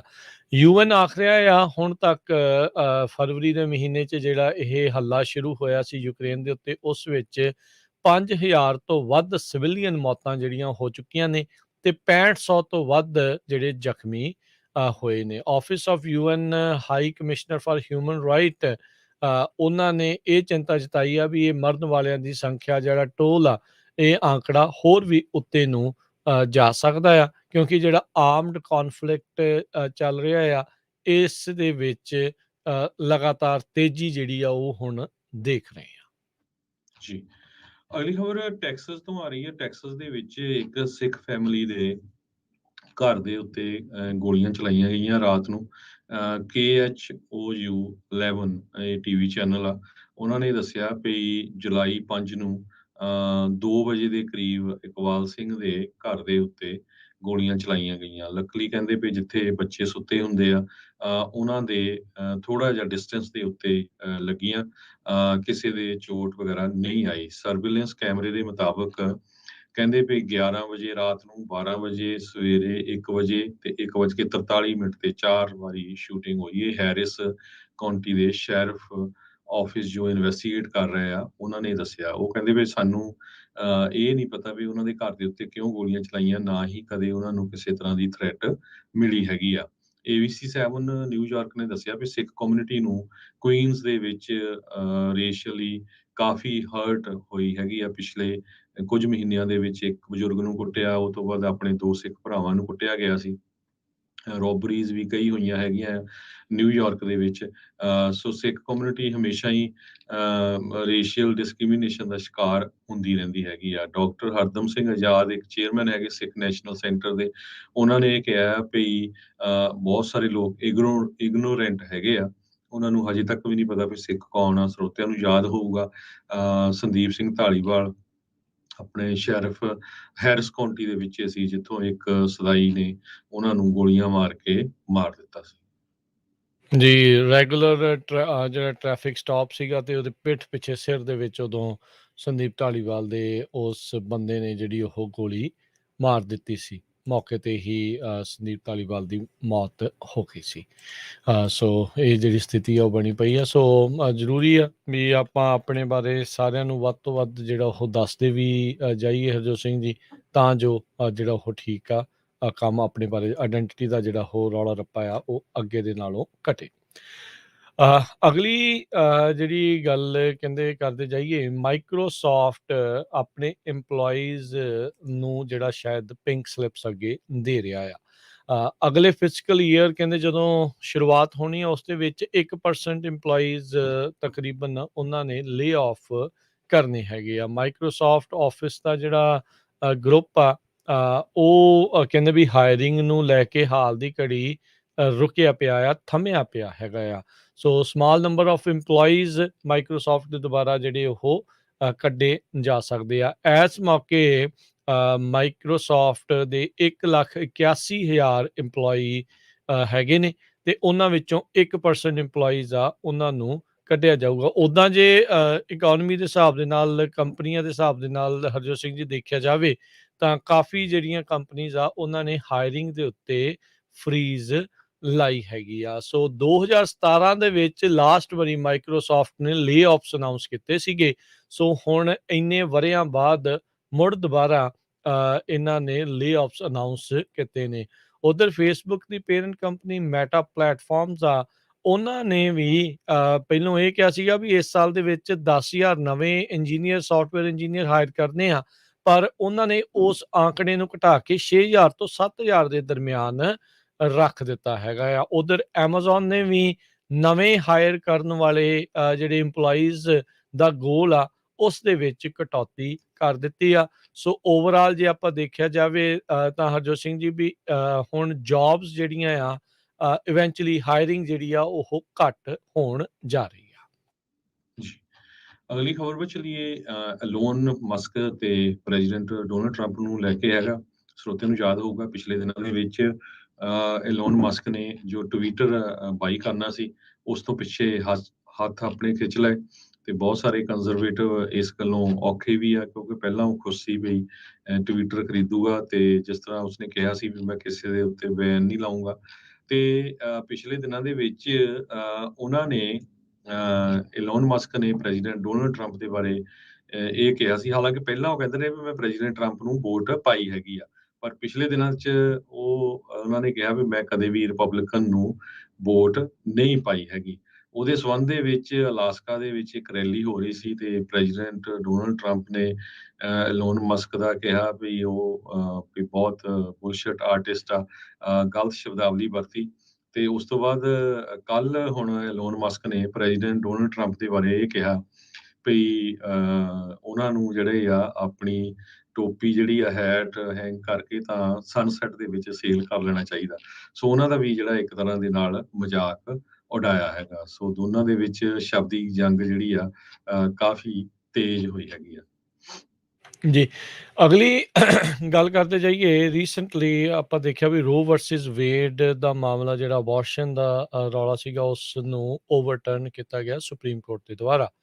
ਇੱਧਰ ਉਸ ਤੋਂ ਬਾਅਦ ਵਿੱਚ ਇੱਕ ਟੈਕਸਸ ਦੀ ਔਰਤ ਜੋ ਕਿ ਪ੍ਰੈਗਨੈਂਟ ਸੀਗੀ, ਉਸਨੂੰ ਟਿਕਟ ਮਿਲੀ ਹਾਈ ਆਕੂਪੈਂਸੀ ਵਹੀਕਲ ਦੇ ਵਿੱਚ, ਕਿਉਂਕਿ ਕਹਿੰਦੇ ਵੀ ਉਹ ਇਕੱਲੀ ਚਲਾ ਰਹੀ ਸੀ। ਉਹਨੇ ਟਿਕਟ ਨੂੰ ਹੁਣ ਚੈਲੰਜ ਕਰ ਦਿੱਤਾ। ਉਹਨੇ ਕਿਹਾ ਵੀ ਜੇ ਤੁਸੀਂ ਅਣਜਨਮੇ ਬੱਚੇ ਨੂੰ ਇੱਕ ਇਨਸਾਨ ਦੇ ਵਜੋਂ ਦੇਖਦੇ ਆ, ਤੇ ਫਿਰ ਮੈਨੂੰ HOV ਲੇਨ ਟਿਕਟ ਨਹੀਂ ਮਿਲਣੀ ਚਾਹੀਦੀ, ਤੇ ਜਿਹੜਾ ਅੰਦਰ ਮੇਰੇ ਚੱਲ ਰਿਹਾ ਬੱਚਾ ਆ, ਫੀਟਸ ਹੈਗਾ ਆ, ਉਸ ਨੂੰ ਇੱਕ ਦੂਜੇ ਇਨਸਾਨ ਦੇ ਵਜੋਂ ਦੇਖਿਆ ਜਾਣਾ ਚਾਹੀਦਾ ਆ। ਬੋਟਨੀ ਨਾਂ ਦੀ ਇਹ ਬੀਬੀ, ਜੋ ਕਿ ਜਿਸ ਟਾਈਮ ਇਹ ਟਿਕਟ ਉਹਨੂੰ ਮਿਲੀ, ਉਹ 34 ਹਫ਼ਤਿਆਂ ਦੀ ਪ੍ਰੈਗਨੈਂਟ ਸੀਗੀ, ਤੇ ਆਪਣੇ 6 ਸਾਲਾਂ ਦੇ ਬੱਚੇ ਨੂੰ ਚੱਕਣ ਦੇ ਲਈ ਜਾ ਰਹੀ ਸੀ। ਉਸ ਨੂੰ ਜਿਹੜਾ 2% HOV ਲੇਨ ਦੇ ਵਿੱਚ ਡੈਲਸ ਦੇ ਵਿੱਚ ਇਹ ਟਿਕਟ ਦਿੱਤੀ ਗਈ ਹੈਗੀ ਆ।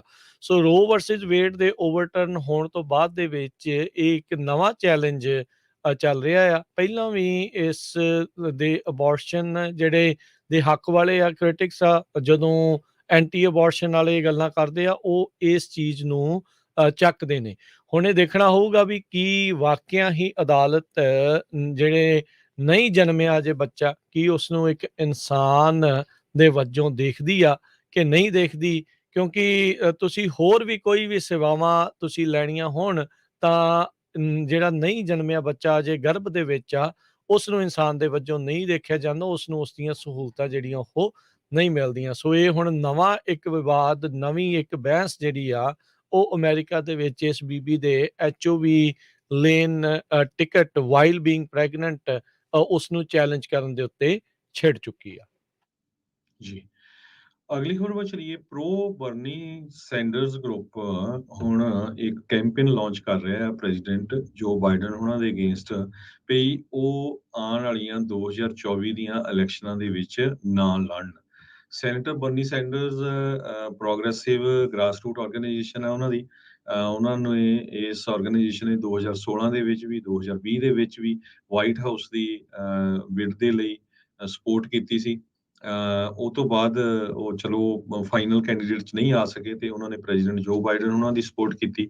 ਪਰ ਹੁਣ ਇਹ ਜਿਹੜੀ ਆਰਗੇਨਾਈਜੇਸ਼ਨ ਆ ਇੱਕ ਕੈਂਪੇਨ ਸ਼ੁਰੂ ਕਰਨ ਜਾ ਰਹੀ ਆ, ਡੋਂਟ ਰਨ ਜੋ ਕੈਂਪੇਨ।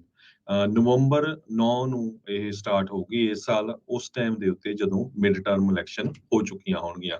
ਸੰਨ 2024 ਦੇ ਵਿੱਚ ਜਿਹੜੀ ਡੈਮੋਕ੍ਰੇਟਸ ਜੇ ਪ੍ਰੈਜ਼ੀਡੈਂਟ ਜੋ ਬਾਈਡਨ ਹੁਣੀ ਆਉਂਦੇ ਆ ਉਹਨਾਂ ਦੀ ਕੰਡੀਸ਼ਨ ਇੰਨੀ ਗੁੱਡ ਨਹੀਂ ਹੈਗੀ। ਸੋ ਪ੍ਰੋਗਰੈਸਿਵਸ ਇਹ ਸੋਚ ਰਹੇ ਆ ਵੀ ਆਪਾਂ ਨੂੰ different candidate as a president ਲੈ ਕੇ ਆਉਣਾ ਚਾਹੀਦਾ ਹੈਗਾ ਆ। ਰੂਟਸ ਐਕਸ਼ਨ ਇਹ ਜਿਹੜੀ ਕਮੇਟੀ ਆ 2011 ਦੇ ਵਿੱਚ ਇੱਕ ਤਰ੍ਹਾਂ ਨਾਲ ਬਣਾਈ ਗਈ ਸੀ। ਖਾਸ ਕਰਕੇ ਜੋ ਰਿਪਬਲਿਕਨ ਪਾਰਟੀ 'ਚ ਐਕਸਟ੍ਰੀਜ਼ਮ ਜਿਹੜਾ ਆ ਵੱਧ ਰਿਹਾ ਸੀ ਉਸ ਦੇ ਅਗੇਂਸਟ ਲਿਬਰਲ ਗਰੁੱਪ ਇਹ ਇਕੱਠਾ ਹੋਇਆ ਸੀ। 71% ਜੋ ਅਮਰੀਕਨਸ ਆ ਅੱਜ ਦੀ ਡੇਟ ਦੇ ਵਿੱਚ ਨਹੀਂ ਚਾਹੁੰਦੇ ਵੀ ਪ੍ਰੈਜ਼ੀਡੈਂਟ ਜੋ ਬਾਈਡਨ ਆ ਉਹ ਰੀ ਇਲੈਕਸ਼ਨ ਦੇ ਲਈ ਲੜਨ। ਇਹ ਹਾਰਵਰਡ ਕੈਪਸ ਹੈਰਿਸ ਪੋਲ ਸਰਵੇ ਹੋਇਆ ਹੈਗਾ ਆ। ਸੋਮਵਾਰ ਨੂੰ ਨਿਊਯਾਰਕ ਟਾਈਮ ਸਿਆਨਾ ਕਾਲਜ ਨੇ ਪੋਲ ਸਰਵੇ ਕੀਤਾ ਜਿਹਦੇ ਮੁਤਾਬਕ 64% ਡੈਮੋਕ੍ਰੇਟਸ ਉਹ ਇਹ ਪ੍ਰੈਫਰ ਕਰਦੇ ਆ ਵੀ ਪ੍ਰੈਜ਼ੀਡੈਂਟ ਜੋ ਬਾਈਡਨ ਹੋਣਾ ਦੀ ਜਗ੍ਹਾ ਕੋਈ ਹੋਰ ਕੈਂਡੀਡੇਟ ਹੋਵੇ, ਕਿਉਂਕਿ ਪ੍ਰੈਜ਼ੀਡੈਂਟ ਜੋ ਬਾਈਡਨ ਹੋਣਾ ਦੀ ਜੋ ਏਜ ਆ ਉਹ 79 ਸਾਲਾਂ ਦੀ ਹੋ ਜਾਣੀ ਆ ਤੇ ਉਹਨਾਂ ਦੀ ਹੁਣ ਤੱਕ ਦੀ ਜਿਹੜੀ ਜੌਬ ਦੀ ਪਰਫਾਰਮੈਂਸ ਆ ਉਹ ਇੰਨੀ ਜ਼ਿਆਦਾ ਸਟਰੋਂਗ ਨਹੀਂ ਰਹੀ। ਹਾਲਾਂਕਿ 2020 ਦੇ ਵਿੱਚ ਪ੍ਰੈਜ਼ੀਡੈਂਟ ਜੋ ਬਾਈਡਨ ਉਹਨਾਂ ਨੇ 81 ਮਿਲੀਅਨ ਅਮਰੀਕਨਸ ਦੀ ਸਪੋਰਟ ਪ੍ਰਾਪਤ ਕੀਤੀ ਸੀ। ਹਿਸਟੋਰਿਕ ਨੰਬਰ ਆਫ ਵੋਟਸ ਉਹਨਾਂ ਨੂੰ ਮਿਲੀਆਂ ਸੀਗੀਆਂ ਤੇ ਪਰ ਪਿਛਲੇ ਦਿਨਾਂ 'ਚ ਉਹਨਾਂ ਨੇ ਇਹ ਵੀ ਕਿਹਾ ਵੀ ਜੇ ਮੇਰੀ ਸਿਹਤ ਸਹੀ ਰਹਿੰਦੀ ਆ ਤੇ ਮੈਂ ਵਾਈਸ ਪ੍ਰੈਜ਼ੀਡੈਂਟ ਹੈਰਿਸ ਉਹਨਾਂ ਦੇ ਨਾਲ ਰਲ ਕੇ ਇੱਕ ਵਾਰੀ ਫਿਰ ਇਲੈਕਸ਼ਨ ਲੜੂੰਗਾ। ਜੀ, ਬਿਲਕੁਲ। ਇਸੇ ਦੇ ਵਿੱਚ ਕੈਲੀਫੋਰਨੀਆ ਦੇ ਗਵਰਨਰ ਦਾ ਨਾਮ ਵੀ ਜਿਹੜਾ ਆ ਉਹ ਚੱਲ ਰਿਹਾ ਆ। ਉਹ ਵੀ ਇੱਕ ਦਾਅਵੇਦਾਰ ਦੇ ਵਜੋਂ ਆਪਣੇ ਆਪ ਨੂੰ ਪੇਸ਼ ਕਰਨ ਦੀ ਕੋਸ਼ਿਸ਼ ਕਰ ਰਿਹਾ ਆ। ਉਸਨੇ ਫਲੋਰੀਡਾ ਦੇ ਵਿੱਚ ਐਂਟੀ ਰੌਨ ਡਿਸੈਂਟਿਸ ਜਿਹੜੀਆਂ ਐਡਸ ਆ ਉਹ ਆਲਰੇਡੀ ਉੱਥੇ ਰਨ ਕਰਨੀਆਂ ਸ਼ੁਰੂ ਕੀਤੀਆਂ ਹੈਗੀਆਂ ਆ। ਸੋ ਹੁਣ ਦੇਖੋ ਕੀ ਬਣਦਾ ਆ। ਪਰ ਬਹੁਤੇ ਜਿਹੜੇ ਡੈਮੋਕ੍ਰੇਟਸ ਆ ਉਹ ਹਾਲ ਦੀ ਘੜੀ ਮੌਜੂਦਾ ਤੌਰ ਦੇ ਉੱਤੇ ਬਾਈਡਨ ਹੁਣਾਂ ਦੀ ਕਾਰਜਕਾਰੀ ਤੋਂ ਜਿਹੜਾ ਉਹ ਖੁਸ਼ ਨਹੀਂ ਆ।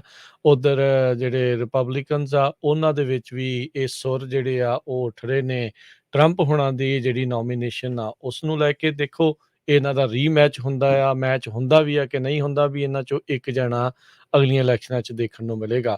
ਉੱਧਰ ਅੱਜ 6 ਜਨਵਰੀ ਦੇ ਉੱਤੇ ਜਿਹੜਾ ਹਮਲਾ ਹੋਇਆ ਸੀਗਾ ਕੈਪੀਟਲ ਦੇ ਉੱਤੇ, ਉਸ ਨੂੰ ਲੈ ਕੇ ਅੱਜ ਇੱਕ ਹੀਅਰਿੰਗ ਜਿਹੜੀ ਆ ਉਹ ਹੋਣ ਜਾ ਰਹੀ ਆ। ਸੋ ਇੱਕ ਇਸ ਮਹੀਨੇ ਦੀ ਇਹ ਪਹਿਲੀ ਹੀਅਰਿੰਗ ਹੋਊਗੀ। ਇਸ ਤੋਂ ਪਹਿਲਾਂ ਜਿਹੜੀਆਂ 6 ਹੀਅਰਿੰਗਸ ਆ ਇਹਨਾਂ ਨੇ ਟੈਲੀਵਾਈਜ਼ਡ ਕੀਤੀਆਂ ਨੇ। ਅੱਜ ਕਹਿੰਦੇ ਵੀ ਟਰੰਪ ਹੁਣਾਂ ਦੀ ਜਿਹੜੀ ਟਵੀਟ 19 ਦਸੰਬਰ 2020 ਨੂੰ ਇਹਨਾਂ ਨੇ ਕੀਤੀ ਸੀ ਵੀ ਬਹੁਤ ਵੱਡਾ ਪ੍ਰੋਟੈਸਟ DC 'ਚ ਹੋਣਾ ਆ 6 ਜਨਵਰੀ ਨੂੰ, be there will be wild. ਕਹਿੰਦੇ ਆ ਵੀ ਇਸ ਨੂੰ ਲੈ ਕੇ ਆ। ਉੱਧਰ ਅੱਜ ਜਿਹੜੇ ਇਹ ਸਿਲੈਕਟ ਕਮੇਟੀ ਵਾਲੇ ਆ ਉਹ ਇਹ ਕੋਸ਼ਿਸ਼ ਕਰਨ ਦੀ ਦਿਖਾਉਣ ਦੀ ਕੋਸ਼ਿਸ਼ ਕਹਿੰਦੇ ਵੀ ਕਰਨਗੇ ਵੀ ਜਿਹੜੇ ਫਾਰ ਰਾਈਟ ਐਕਸਟ੍ਰੀਮਿਸਟ ਗਰੁੱਪ ਉਹਨਾਂ ਦਾ ਕਿੱਦਾਂ ਤਾਲਮੇਲ ਇਸ ਪੂਰੇ ਕਰਾਊਡ ਦੇ ਨਾਲ ਮਿਲ ਕੇ ਜਿਹੜਾ ਉਹ ਰਿਹਾ ਆ। ਸੋ ਉਹ ਜਿਹੜੀਆਂ ਤਾਰਾਂ ਜੋੜਨ ਦੀ ਇਸ ਦੇ ਵਿੱਚ ਕੋਸ਼ਿਸ਼ ਕਰਨਗੇ ਟਰੰਪ ਹੋਣਾ ਦੀ ਤੇ ਜਿਹੜੇ ਫਾਰ ਰਾਈਟ ਜਿਹੜੇ ਐਕਸਟ੍ਰੀਮਿਸਟ ਗਰੁੱਪ ਆ ਉਹਨਾਂ ਦੀ। ਸੋ ਹੁਣ ਦੇਖੋ ਅੱਜ ਦੀ ਹੀਅਰਿੰਗ ਦੇ ਵਿੱਚ ਹੋਰ ਕੀ ਕੋਈ ਨਵੀਆਂ ਇੰਟਰਵਿਊਜ਼ ਨਵੇਂ ਖੁਲਾਸੇ ਜਿਹੜੇ ਆ ਉਹ ਕੀ ਹੁੰਦੇ ਨੇ। ਜੀ ਅਗਲੀ ਖਬਰ ਵੱਲ ਚਲੀਏ। ਸਾਡੇ ਕੋਲ ਸਮਾਂ ਵੀ ਥੋੜਾ ਸਮਾਪਤੀ ਵੱਲ ਹੀ ਆ ਤੇ ਇੱਕ ਮਾਊਂਟ ਵੈਸੂਵੀਅਸ ਜੋ ਬਹੁਤ ਵੱਡਾ ਕ੍ਰੇਟਰ ਹੈਗਾ USA ਦੇ ਵਿੱਚ, ਟੂਰਿਸਟ ਪਲੇਸ ਵੀ ਹੈਗੀ ਆ। ਉੱਥੇ ਕਹਿੰਦੇ ਵੀ ਇੱਕ ਬੰਦਾ ਆਪਣੀ ਸੈਲਫੀ ਲੈ ਰਿਹਾ ਸੀ ਜਦੋਂ ਉਹ ਉੱਥੇ ਡਿੱਗ ਪਿਆ ਉਹਦੇ ਵਿੱਚ। ਲੱਕਲੀ ਬਚ ਗਿਆ। 23 ਸਾਲਾਂ ਦਾ ਇਹ ਜੋ ਪਰਸਨ ਆ ਬਾਲਟੀਮੋਰ ਤੋਂ ਹਾਈਕਿੰਗ ਕਰ ਰਿਹਾ ਸੀ ਅਨਆਥੋਰਾਈਜ਼ਡ ਟ੍ਰੇਲ ਦੇ ਉੱਤੇ, ਕਿਉਂਕਿ ਉਹਦੇ ਨਾਲ 3 ਉਹਦੇ ਰਿਲੇਟਿਵਸ ਵੀ ਸੀਗੇ। ਉੱਥੇ ਬੈਨ ਕੀਤਾ ਗਿਆ ਟ੍ਰੇਲਸ ਦੇ ਉੱਤੇ, ਕਿਉਂਕਿ ਹਜੇ ਵੀ ਐਕਟਿਵ ਵੋਲਕੈਨੋ ਇਸ ਜਗ੍ਹਾ ਦੇ ਉੱਤੇ ਹੈਗਾ ਆ। ਪਰ ਲੋਕ ਕਈ ਵਾਰੀ ਸ਼ਰਾਰਤ ਕਰਨ ਨੂੰ ਹਟਦੇ ਨਹੀਂ। ਇਸ ਮਾਊਂਟੇਨ ਦੀ ਹਾਈਐਸਟ ਪੀਕ 1277 ਮੀਟਰ ਦੇ ਉੱਤੇ ਆ, 4190 ਫੁੱਟ। ਜੋ ਇਹਦਾ ਕ੍ਰੇਟਰ ਹੈਗਾ ਆ, ਉਹਦਾ ਡਾਇਆਮੀਟਰ 450 ਮੀਟਰ ਆ, 1476 ਫੁੱਟ ਤੇ 984 ਫੁੱਟ 300 ਮੀਟਰ ਇਹ ਡੂੰਘਾ ਹੈਗਾ, ਨੈਸ਼ਨਲ ਪਾਰਕ ਦੇ ਵੈਬਸਾਈਟ ਦੇ ਮੁਤਾਬਕ। ਵੈਸੂਵੀਅਸ ਵੋਲਕੈਨੋ ਬੜਾ ਐਕਟਿਵ ਆ, ਕਹਿੰਦੇ ਸਭ ਤੋਂ ਪਹਿਲਾਂ 79 ਏਡੀ ਦੇ ਵਿੱਚ ਇਹ ਸਟਾਰਟ ਹੋਇਆ ਸੀ। ਇਹ ਹਰਜੋਤ ਸਿੰਘ ਜੀ ਕਲੀਅਰ ਕਰਦੇ ਜਾਈਏ, ਇਟਲੀ ਦੇ ਵਿੱਚ ਹੈਗਾ ਆ ਮਾਊਂਟ ਜੀ ਵੈਸੂਵੀਅਸ, ਜਿੱਥੇ ਮੈਰੀਲੈਂਡ ਤੇ ਉਸਦੇ ਮੈਰੀਲੈਂਡ ਤੋਂ ਇਹ ਰਹਿਣ ਵਾਲਾ ਤੇ ਉਸਦਾ ਪਰਿਵਾਰ ਜਿਹੜਾ ਉਹ ਗਿਆ। ਫਿਲਿਪ ਕੈਰਲ ਇਸ ਦਾ ਨਾਮ ਦੱਸਿਆ ਜਾਂਦਾ ਆ। ਪੋਂਪੇਈ ਜਿਹੜਾ ਰੋਮਨ ਦੀ ਇੱਕ ਸ਼ਹਿਰ ਸੀ, ਉਸਨੂੰ ਪੂਰੀ ਤਰ੍ਹਾਂ ਨਸ਼ਟ ਕਰਨ ਵਾਲਾ ਇਹੀ ਜਵਾਲਾਮੁਖੀ ਸੀਗਾ, ਜਿਸ ਦੇ ਵਿੱਚੋਂ ਉਦੋਂ ਇਹ ਜਵਾਲਾਮੁਖੀ ਫਟਿਆ ਤੇ ਸੁੱਤੇ ਪਏ ਲੋਕ ਜਿਹੜੇ ਆ ਉਹ ਸੜ ਕੇ ਉਸ ਟਾਈਮ ਤੇ ਸਵਾਹ ਹੋਏ। ਪਰਿਵਾਰ ਨੇ ਕਹਿੰਦੇ ਪੂਰੀ ਹਾਈਕ ਕੀਤੀ। ਹਾਈਕ ਕਰਕੇ ਜਦ ਇਹ 4000 ਫੁੱਟ ਦੀ ਇਸ ਵੋਲਕੈਨੋ ਦੇ ਕ੍ਰੇਟਰ ਦੇ ਵਿੱਚ ਜਿਹੜਾ ਖੱਡਾ ਜਿਹਾ ਉੱਥੇ ਪਿਆ ਆ, ਉਸ ਦੇ ਵਿੱਚ ਗਿਆ, ਸੈਲਫੀ ਖਿੱਚਣ ਲੱਗਾ। ਫੋਨ ਇਸ ਦਾ ਜਿਹੜਾ ਕ੍ਰੇਟਰ 'ਚ ਡਿੱਗ ਗਿਆ, ਥੱਲੇ ਡਿੱਗ ਗਿਆ। ਉਸ ਨੂੰ ਰਿਕਵਰ ਕਰਨ ਦੇ ਲਈ ਇਹ ਠਾਹ ਨੂੰ ਹੋਇਆ, ਆਪ ਸਲਿੱਪ ਕਰ ਗਿਆ ਥੱਲੇ, ਜਿਹੜਾ ਕੁਛ ਮੀਟਰ ਤੱਕ ਗਿਆ। ਉੱਥੇ ਉਹਨੇ ਆਪਣੇ ਆਪ ਨੂੰ ਰੋਕ ਤਾਂ ਲਿਆ, ਨਹੀਂ ਤਾਂ ਇਹਨੇ ਕਾਫੀ ਥੱਲੇ ਤੱਕ ਜਿਹੜਾ ਉਹ ਚਲੇ ਜਾਣਾ ਸੀਗਾ। ਤੇ ਉੱਥੇ ਗਿਆ ਤੇ ਫਿਰ ਉਸਨੂੰ ਕੱਢਿਆ, ਪਰ ਉਸ ਦੌਰਾਨ ਇਹਨੂੰ ਕਾਫੀ ਸੱਟਾਂ ਜਿਹੜੀਆਂ ਉਹ ਲੱਗੀਆਂ। 300 ਮੀਟਰ ਡੂੰਘਾ ਜਿਹੜਾ ਆ ਇਹ ਕ੍ਰੇਟਰ ਦੇ ਵਿੱਚ ਜਾ ਡਿੱਗਾ ਸੀਗਾ। ਸੋ ਕਾਫੀ ਸ਼ਾਰਪ ਤੇ ਉੱਥੇ ਪੱਥਰ ਉਹ ਉੱਥੇ ਸੀਗੇ, ਜਿਸ ਕਰਕੇ ਇਸਨੂੰ ਕਾਫੀ ਸੱਟਾਂ ਵੀ ਜਿਹੜੀਆਂ ਉਹ ਲੱਗੀਆਂ ਹੈਗੀਆਂ ਆ। ਤੇ ਉਹ ਕਹਿ ਰਹੇ ਆ ਵੀ ਭਾਈ ਵੋਲਕੈਨੋ ਦੇ ਵਿੱਚ ਇਦਾਂ ਦਾ ਕੰਮ ਨਾ ਕਰੋ। ਤੁਸੀਂ ਸੱਟ ਚੋਟ ਦੇ ਨਾਲ ਕਈ ਵਾਰੀ ਇਹ ਜਾਨਲੇਵਾ ਵੀ ਸਾਬਤ ਜਿਹੜਾ ਉਹ ਹੋ ਸਕਦਾ ਆ। ਸ਼ਾਇਦ ਇਸ ਦੇ ਉੱਤੇ ਕਹਿੰਦੇ ਹਰਜੋਤ ਸਿੰਘ ਜੀ ਚਾਰਜਿਸ ਵੀ ਜਿਹੜੇ ਆ ਉੱਥੋਂ ਦੀ ਪੁਲਿਸ ਵਾਲੇ ਲਾ ਸਕਦੇ ਆ, ਅਣਗਹਿਲੀ ਜਿਹੜੀ ਆ ਉਹ ਕਰਨ ਦੇ ਵਿੱਚ। ਸਮਾਂ ਸਮਾਪਤੀ ਦੇ ਵੱਲ ਉਸ ਤੋਂ ਪਹਿਲਾਂ ਦੱਸਦੇ ਜਾਈਏ ਵੀ ਐਗਜ਼ੀਬਿਸ਼ਨ ਪੰਜਾਬੀ ਰੇਡੀਓ USA ਦੇ ਫ੍ਰੈਜ਼ਨੋ ਸਟੂਡੀਓ ਦੇ ਵਿੱਚ ਆਲਰੇਡੀ ਸ਼ੁਰੂ ਜਿਹੜੀ ਆ ਉਹ ਹੋ ਚੁੱਕੀ ਹੈਗੀ ਆ। ਸੋ ਅਸੀਂ ਤੁਹਾਨੂੰ ਸਾਰਿਆਂ ਨੂੰ ਬੇਨਤੀ ਕਰਦੇ ਹਾਂ ਵੀ ਜ਼ਰੂਰ ਹੁਮ-ਹੁਮਾ ਕੇ ਪਰਿਵਾਰਾਂ ਸਮੇਤ ਪਹੁੰਚੋ। 9 ਵਜੇ ਤੋਂ ਲੈ ਕੇ ਸ਼ਾਮ ਦੇ 6 ਵਜੇ ਤੱਕ ਤੁਸੀਂ ਸੋਮਵਾਰ ਤੋਂ ਸ਼ਨੀਚਰਵਾਰ ਦੇ ਦਰਮਿਆਨ ਆ ਕੇ ਇਹ ਜਿਹੜੀ ਐਗਜ਼ੀਬਿਸ਼ਨ ਆ ਉਹ ਦੇਖ ਸਕਦੇ ਆ। ਐਤਵਾਰ ਨੂੰ ਐਗਜ਼ੀਬਿਸ਼ਨ ਨਹੀਂ ਹੋਵੇਗੀ, ਕਿਉਂਕਿ ਜਿਹੜੇ ਆਰਟਿਸਟ ਪਰਮ ਸਿੰਘ ਆ, ਉਹਨਾਂ ਦਾ ਅੱਗੇ ਪ੍ਰੋਗਰਾਮ ਹੈਗਾ ਆ, ਉਹ ਈਸਟ ਕੋਸਟ ਵੱਲ ਨੂੰ ਜਿਹੜੇ ਉਹ ਜਾ ਰਹੇ ਆ। ਸੋ ਸੈਟਰਡੇ ਤੱਕ ਹੀ ਇਹ ਜਿਹੜੀ ਐਗਜ਼ੀਬਿਸ਼ਨ ਆ ਉਹ ਰਹੇਗੀ। ਸੋ ਤੁਸੀਂ ਐਗਜ਼ੀਬਿਸ਼ਨ ਦਾ ਆਨੰਦ ਲੈਣ ਦੇ ਲਈ 18ਵੀਂ ਸਦੀ ਦੇ ਸਿੱਖ ਇਤਿਹਾਸ ਤੇ ਪੰਜਾਬੀ ਸੱਭਿਆਚਾਰ ਦੇ ਨਾਲ ਸੰਬੰਧਿਤ ਇਹ ਜਿਹੜੀਆਂ ਪੇਂਟਿੰਗਸ ਆ, ਉਹਨਾਂ ਦੀ ਕਲਾ ਨੁਮਾਇਸ਼, ਕਲਾ ਪ੍ਰਦਰਸ਼ਨੀ ਜਿਹੜੀ ਆ ਉਹ ਚੱਲ ਰਹੀ ਆ। ਬਾਕੀ ਤੁਸੀਂ ਇਹ ਪੇਂਟਿੰਗਸ ਬਾਏ ਵੀ ਕਰ ਸਕਦੇ ਆ, ਬਹੁਤ ਹੀ ਮਿਨੀਮਮ ਜੀ ਕਾਸਟ ਦੇ ਉੱਤੇ। ਉਹਨਾਂ ਨੇ ਕਾਫੀ ਡਿਸਕਾਊਂਟਡ ਪ੍ਰਾਈਸ ਦੇ ਉੱਤੇ, ਰੈਗੂਲਰ ਪ੍ਰਾਈਸ ਤੋਂ ਇਹਨਾਂ ਨੇ ਇਹ ਜਿਹੜੀਆਂ ਪੇਂਟਿੰਗਸ ਇੱਥੇ ਲਾਈਆਂ ਨੇ। ਤੁਸੀਂ ਆ ਕੇ ਦੇਖੋ, ਜੇ ਬਾਏ ਕਰਨਾ ਹੈ ਘਰ ਦੇ ਵਿੱਚ ਜਿਹੜੇ ਸਿੱਖ ਆਰਟਿਸਟ ਦੀਆਂ ਜਿਹੜੀਆਂ ਪੇਂਟਿੰਗਸ ਆ, ਉਹਨਾਂ ਨੂੰ ਵੀ ਆਪਾਂ ਜਗ੍ਹਾ ਦਈਏ ਤੇ ਆਉਂਦੇ ਜਾਂਦੇ ਸਾਰਿਆਂ ਨੂੰ ਜਿਹੜਾ ਉਸਦੇ ਬਾਰੇ ਜਿਹੜਾ ਉਹ ਪਤਾ ਵੀ ਲੱਗਦਾ ਰਵੇ। ਤੇ ਆ ਕੇ ਦੇਖੋ ਜ਼ਰੂਰ। ਬਹੁਤ ਹੀ ਇਤਿਹਾਸਿਕ, ਅਜਿਹੀਆਂ ਐਨਰਜੈਟਿਕ, ਬੰਦੇ ਨੂੰ ਜਿਹੜੀਆਂ ਉਹ ਤਾਕਤ ਦੇਣ ਵਾਲੀਆਂ, ਜੋਸ਼ ਭਰਨ ਵਾਲੀਆਂ ਜਿਹੜੀਆਂ ਇਹ ਤਸਵੀਰਾਂ, ਪੇਂਟਿੰਗਸ ਆ, ਉਹਨਾਂ ਦਾ ਆ ਕੇ ਤੁਸੀਂ ਆਨੰਦ ਮਾਣ ਸਕਦੇ ਆ। ਬਾਕੀ ਸਵੇਰੇ ਤੇ ਸ਼ਾਮ 2 ਜਿਹੜੇ ਬੱਚਿਆਂ ਦਾ ਆਰਟ ਕੈਂਪ ਦੀਆਂ ਜਿਹੜੀਆਂ ਕਲਾਸਾਂ ਆ ਉਹ ਚੱਲ ਰਹੀਆਂ ਨੇ ਇਸ ਮੌਕੇ। ਸੋ ਜ਼ਰੂਰ ਹੁਮ-ਹੁਮਾ ਕੇ ਪਹੁੰਚੋ। ਐਡਰੈਸ ਸਾਡਾ ਆ 2125 north Barton avenue, 2125 north Barton avenue, 2125 north Barton avenue ਦੇ ਉੱਤੇ ਆ ਕੇ ਤੁਸੀਂ ਇਹਨਾਂ ਐਗਜ਼ੀਬਿਸ਼ਨ ਦਾ ਆਨੰਦ ਮਾਣ ਸਕਦੇ ਆ। ਸੋ ਸਵੇਰੇ 9 ਵਜੇ ਤੋਂ ਲੈ ਕੇ ਤੇ ਸ਼ਾਮ ਦੇ 6 ਵਜੇ ਤੱਕ ਇਹ ਐਗਜ਼ੀਬਿਸ਼ਨ ਜਿਹੜੀ ਉਹ ਓਪਨ ਹੋਵੇਗੀ, 6-7 ਵਜੇ ਤੱਕ। ਸੋ ਤੁਸੀਂ ਆਓ, ਆਪਣੇ ਪਰਿਵਾਰਾਂ ਸਮੇਤ ਆਓ, ਬੱਚਿਆਂ ਨੂੰ ਨਾਲ ਲੈ ਕੇ ਆਓ ਤੇ ਇਸ ਐਗਜ਼ੀਬਿਸ਼ਨ ਦਾ ਆਨੰਦ ਮਾਣੋ। ਜੀ, ਸੋ ਬਿਲਕੁਲ ਇਹ ਚੌਥੀ ਐਗਜ਼ੀਬਿਸ਼ਨ ਲੱਗ ਰਹੀ ਹੈ ਪੰਜਾਬੀ ਰੇਡੀਓ USA ਤੇ ਪੰਜਾਬੀ ਕਲਚਰਲ ਸੈਂਟਰ ਦੇ ਸਹਿਯੋਗ ਨਾਲ। ਸਭ ਤੋਂ ਪਹਿਲਾਂ ਆਰਟਿਸਟ ਜਰਨੈਲ ਸਿੰਘ ਜੋ ਹੈਗੇ ਆ ਸਰੀ VC ਤੋਂ, ਉਹ ਆਏ ਸੀ। ਉਸ ਤੋਂ ਬਾਅਦ ਫਿਰ ਪਰਮ ਸਿੰਘ ਹੋਣੀ ਕੈਲਗਰੀ ਤੋਂ, ਤੇ ਫਿਰ ਸੁਖਪ੍ਰੀਤ ਸਿੰਘ ਲੁਧਿਆਣੇ ਤੋਂ, ਤੇ ਹੁਣ ਫੇਰ ਪਰਮ ਸਿੰਘ ਹੋਣਾ ਦੀ ਐਗਜ਼ੀਬਿਸ਼ਨ ਲੱਗੀ ਆ। ਬਹੁਤ ਹੀ ਸੋਹਣੀਆਂ ਪੇਂਟਿੰਗਸ ਉਹਨੇ ਬਣਾਈਆਂ ਆਪਣੇ 18ਵੀਂ ਸਦੀ ਦੇ ਸਿੱਖ ਇਤਿਹਾਸ ਬਾਰੇ, ਕਲਚਰ ਬਾਰੇ, ਪਿੰਡਾਂ ਬਾਰੇ। ਸੋ ਜ਼ਰੂਰ ਬੱਚਿਆਂ ਨੂੰ ਪਰਿਵਾਰਾਂ ਸਮੇਤ ਆਓ ਤੇ ਦੇਖੋ, ਕੋਈ ਫੀਸ ਨਹੀਂ ਹੈਗੀ, ਕਿਉਂਕਿ ਸਮਾਂ ਕਾਫੀ ਲੰਬਾ ਹੁੰਦਾ। ਸਵੇਰ ਦੇ 9 ਵਜੇ ਤੋਂ ਲੈ ਕੇ ਸ਼ਾਮ ਦੇ 7 ਵਜੇ ਤੱਕ ਕਿਸੇ ਵੀ ਟਾਈਮ ਤੁਸੀਂ ਆ ਸਕਦੇ ਆ ਤੇ ਉੱਥੇ ਦੇਖ ਸਕਦੇ ਆ। 2125 ਨਾਰਥ ਬਾਰਟਨ ਐਵਨਿਊ, ਫ੍ਰਿਜ਼ਨੋ। ਜੇ ਤੁਹਾਡੇ ਕੋਲ ਆਈਫੋਨ ਆ ਜਾਂ ਕੁਝ ਵੀ, ਤੁਸੀਂ ਪੰਜਾਬੀ ਰੇਡੀਓ USA ਪਾ ਲਿਓ ਤੇ ਤੁਹਾਡੇ ਉੱਥੇ ਹੀ ਪਤਾ ਲੱਗ ਜਾਣਾ ਹੈਗਾ ਆ। ਪੰਜਾਬੀ ਸੋ ਰੇਡੀਓ ਬਿਲਕੁਲ ਫ੍ਰੈਜ਼ਨੋ ਪਰਿਵਾਰਾਂ ਸਟੂਡੀਓ ਜਿਹੜਾ ਸਮੇਤ ਉਹ ਆਓ, ਪਾ ਲਿਓ ਫਾਇਦਾ ਲਓ। ਜੀ। ਜੀ ਜੀ, ਸੋ ਬਿਲਕੁਲ ਜੀ, ਹਮ ਕੇ ਪਹੁੰਚੋ। ਤੇ ਹੁਣ ਆਪਾਂ ਲੈਂਦੇ ਹਾਂ ਜੀ ਇਜਾਜ਼ਤ ਮੇਰੇ ਰਾਜਕਰਮਜੀਤ ਸਿੰਘ ਵੱਲੋਂ ਤੇ ਹਰਜੋਤ ਸਿੰਘ ਵੱਲੋਂ ਤੁਹਾਨੂੰ ਸਾਰਿਆਂ ਨੂੰ ਪਿਆਰ ਸਤਿਕਾਰ ਸਹਿਤ ਨਿੱਘੀ ਜਿਹੀ ਸਤਿ ਸ੍ਰੀ ਸਤਿ ਅਕਾਲ। ਸ੍ਰੀ ਅਕਾਲ। ਜਿੰਦੇ ਵਾਸਤੇ ਰਹੋ, ਹੱਸਦੇ ਖੇਲਦੇ ਰਹੋ ਤੇ ਸੁਣਦੇ ਰਹੋ ਜੀ, ਤੇ ਦੇਖਦੇ ਰਹੋ ਪੰਜਾਬੀ ਰੇਡੀਓ US। US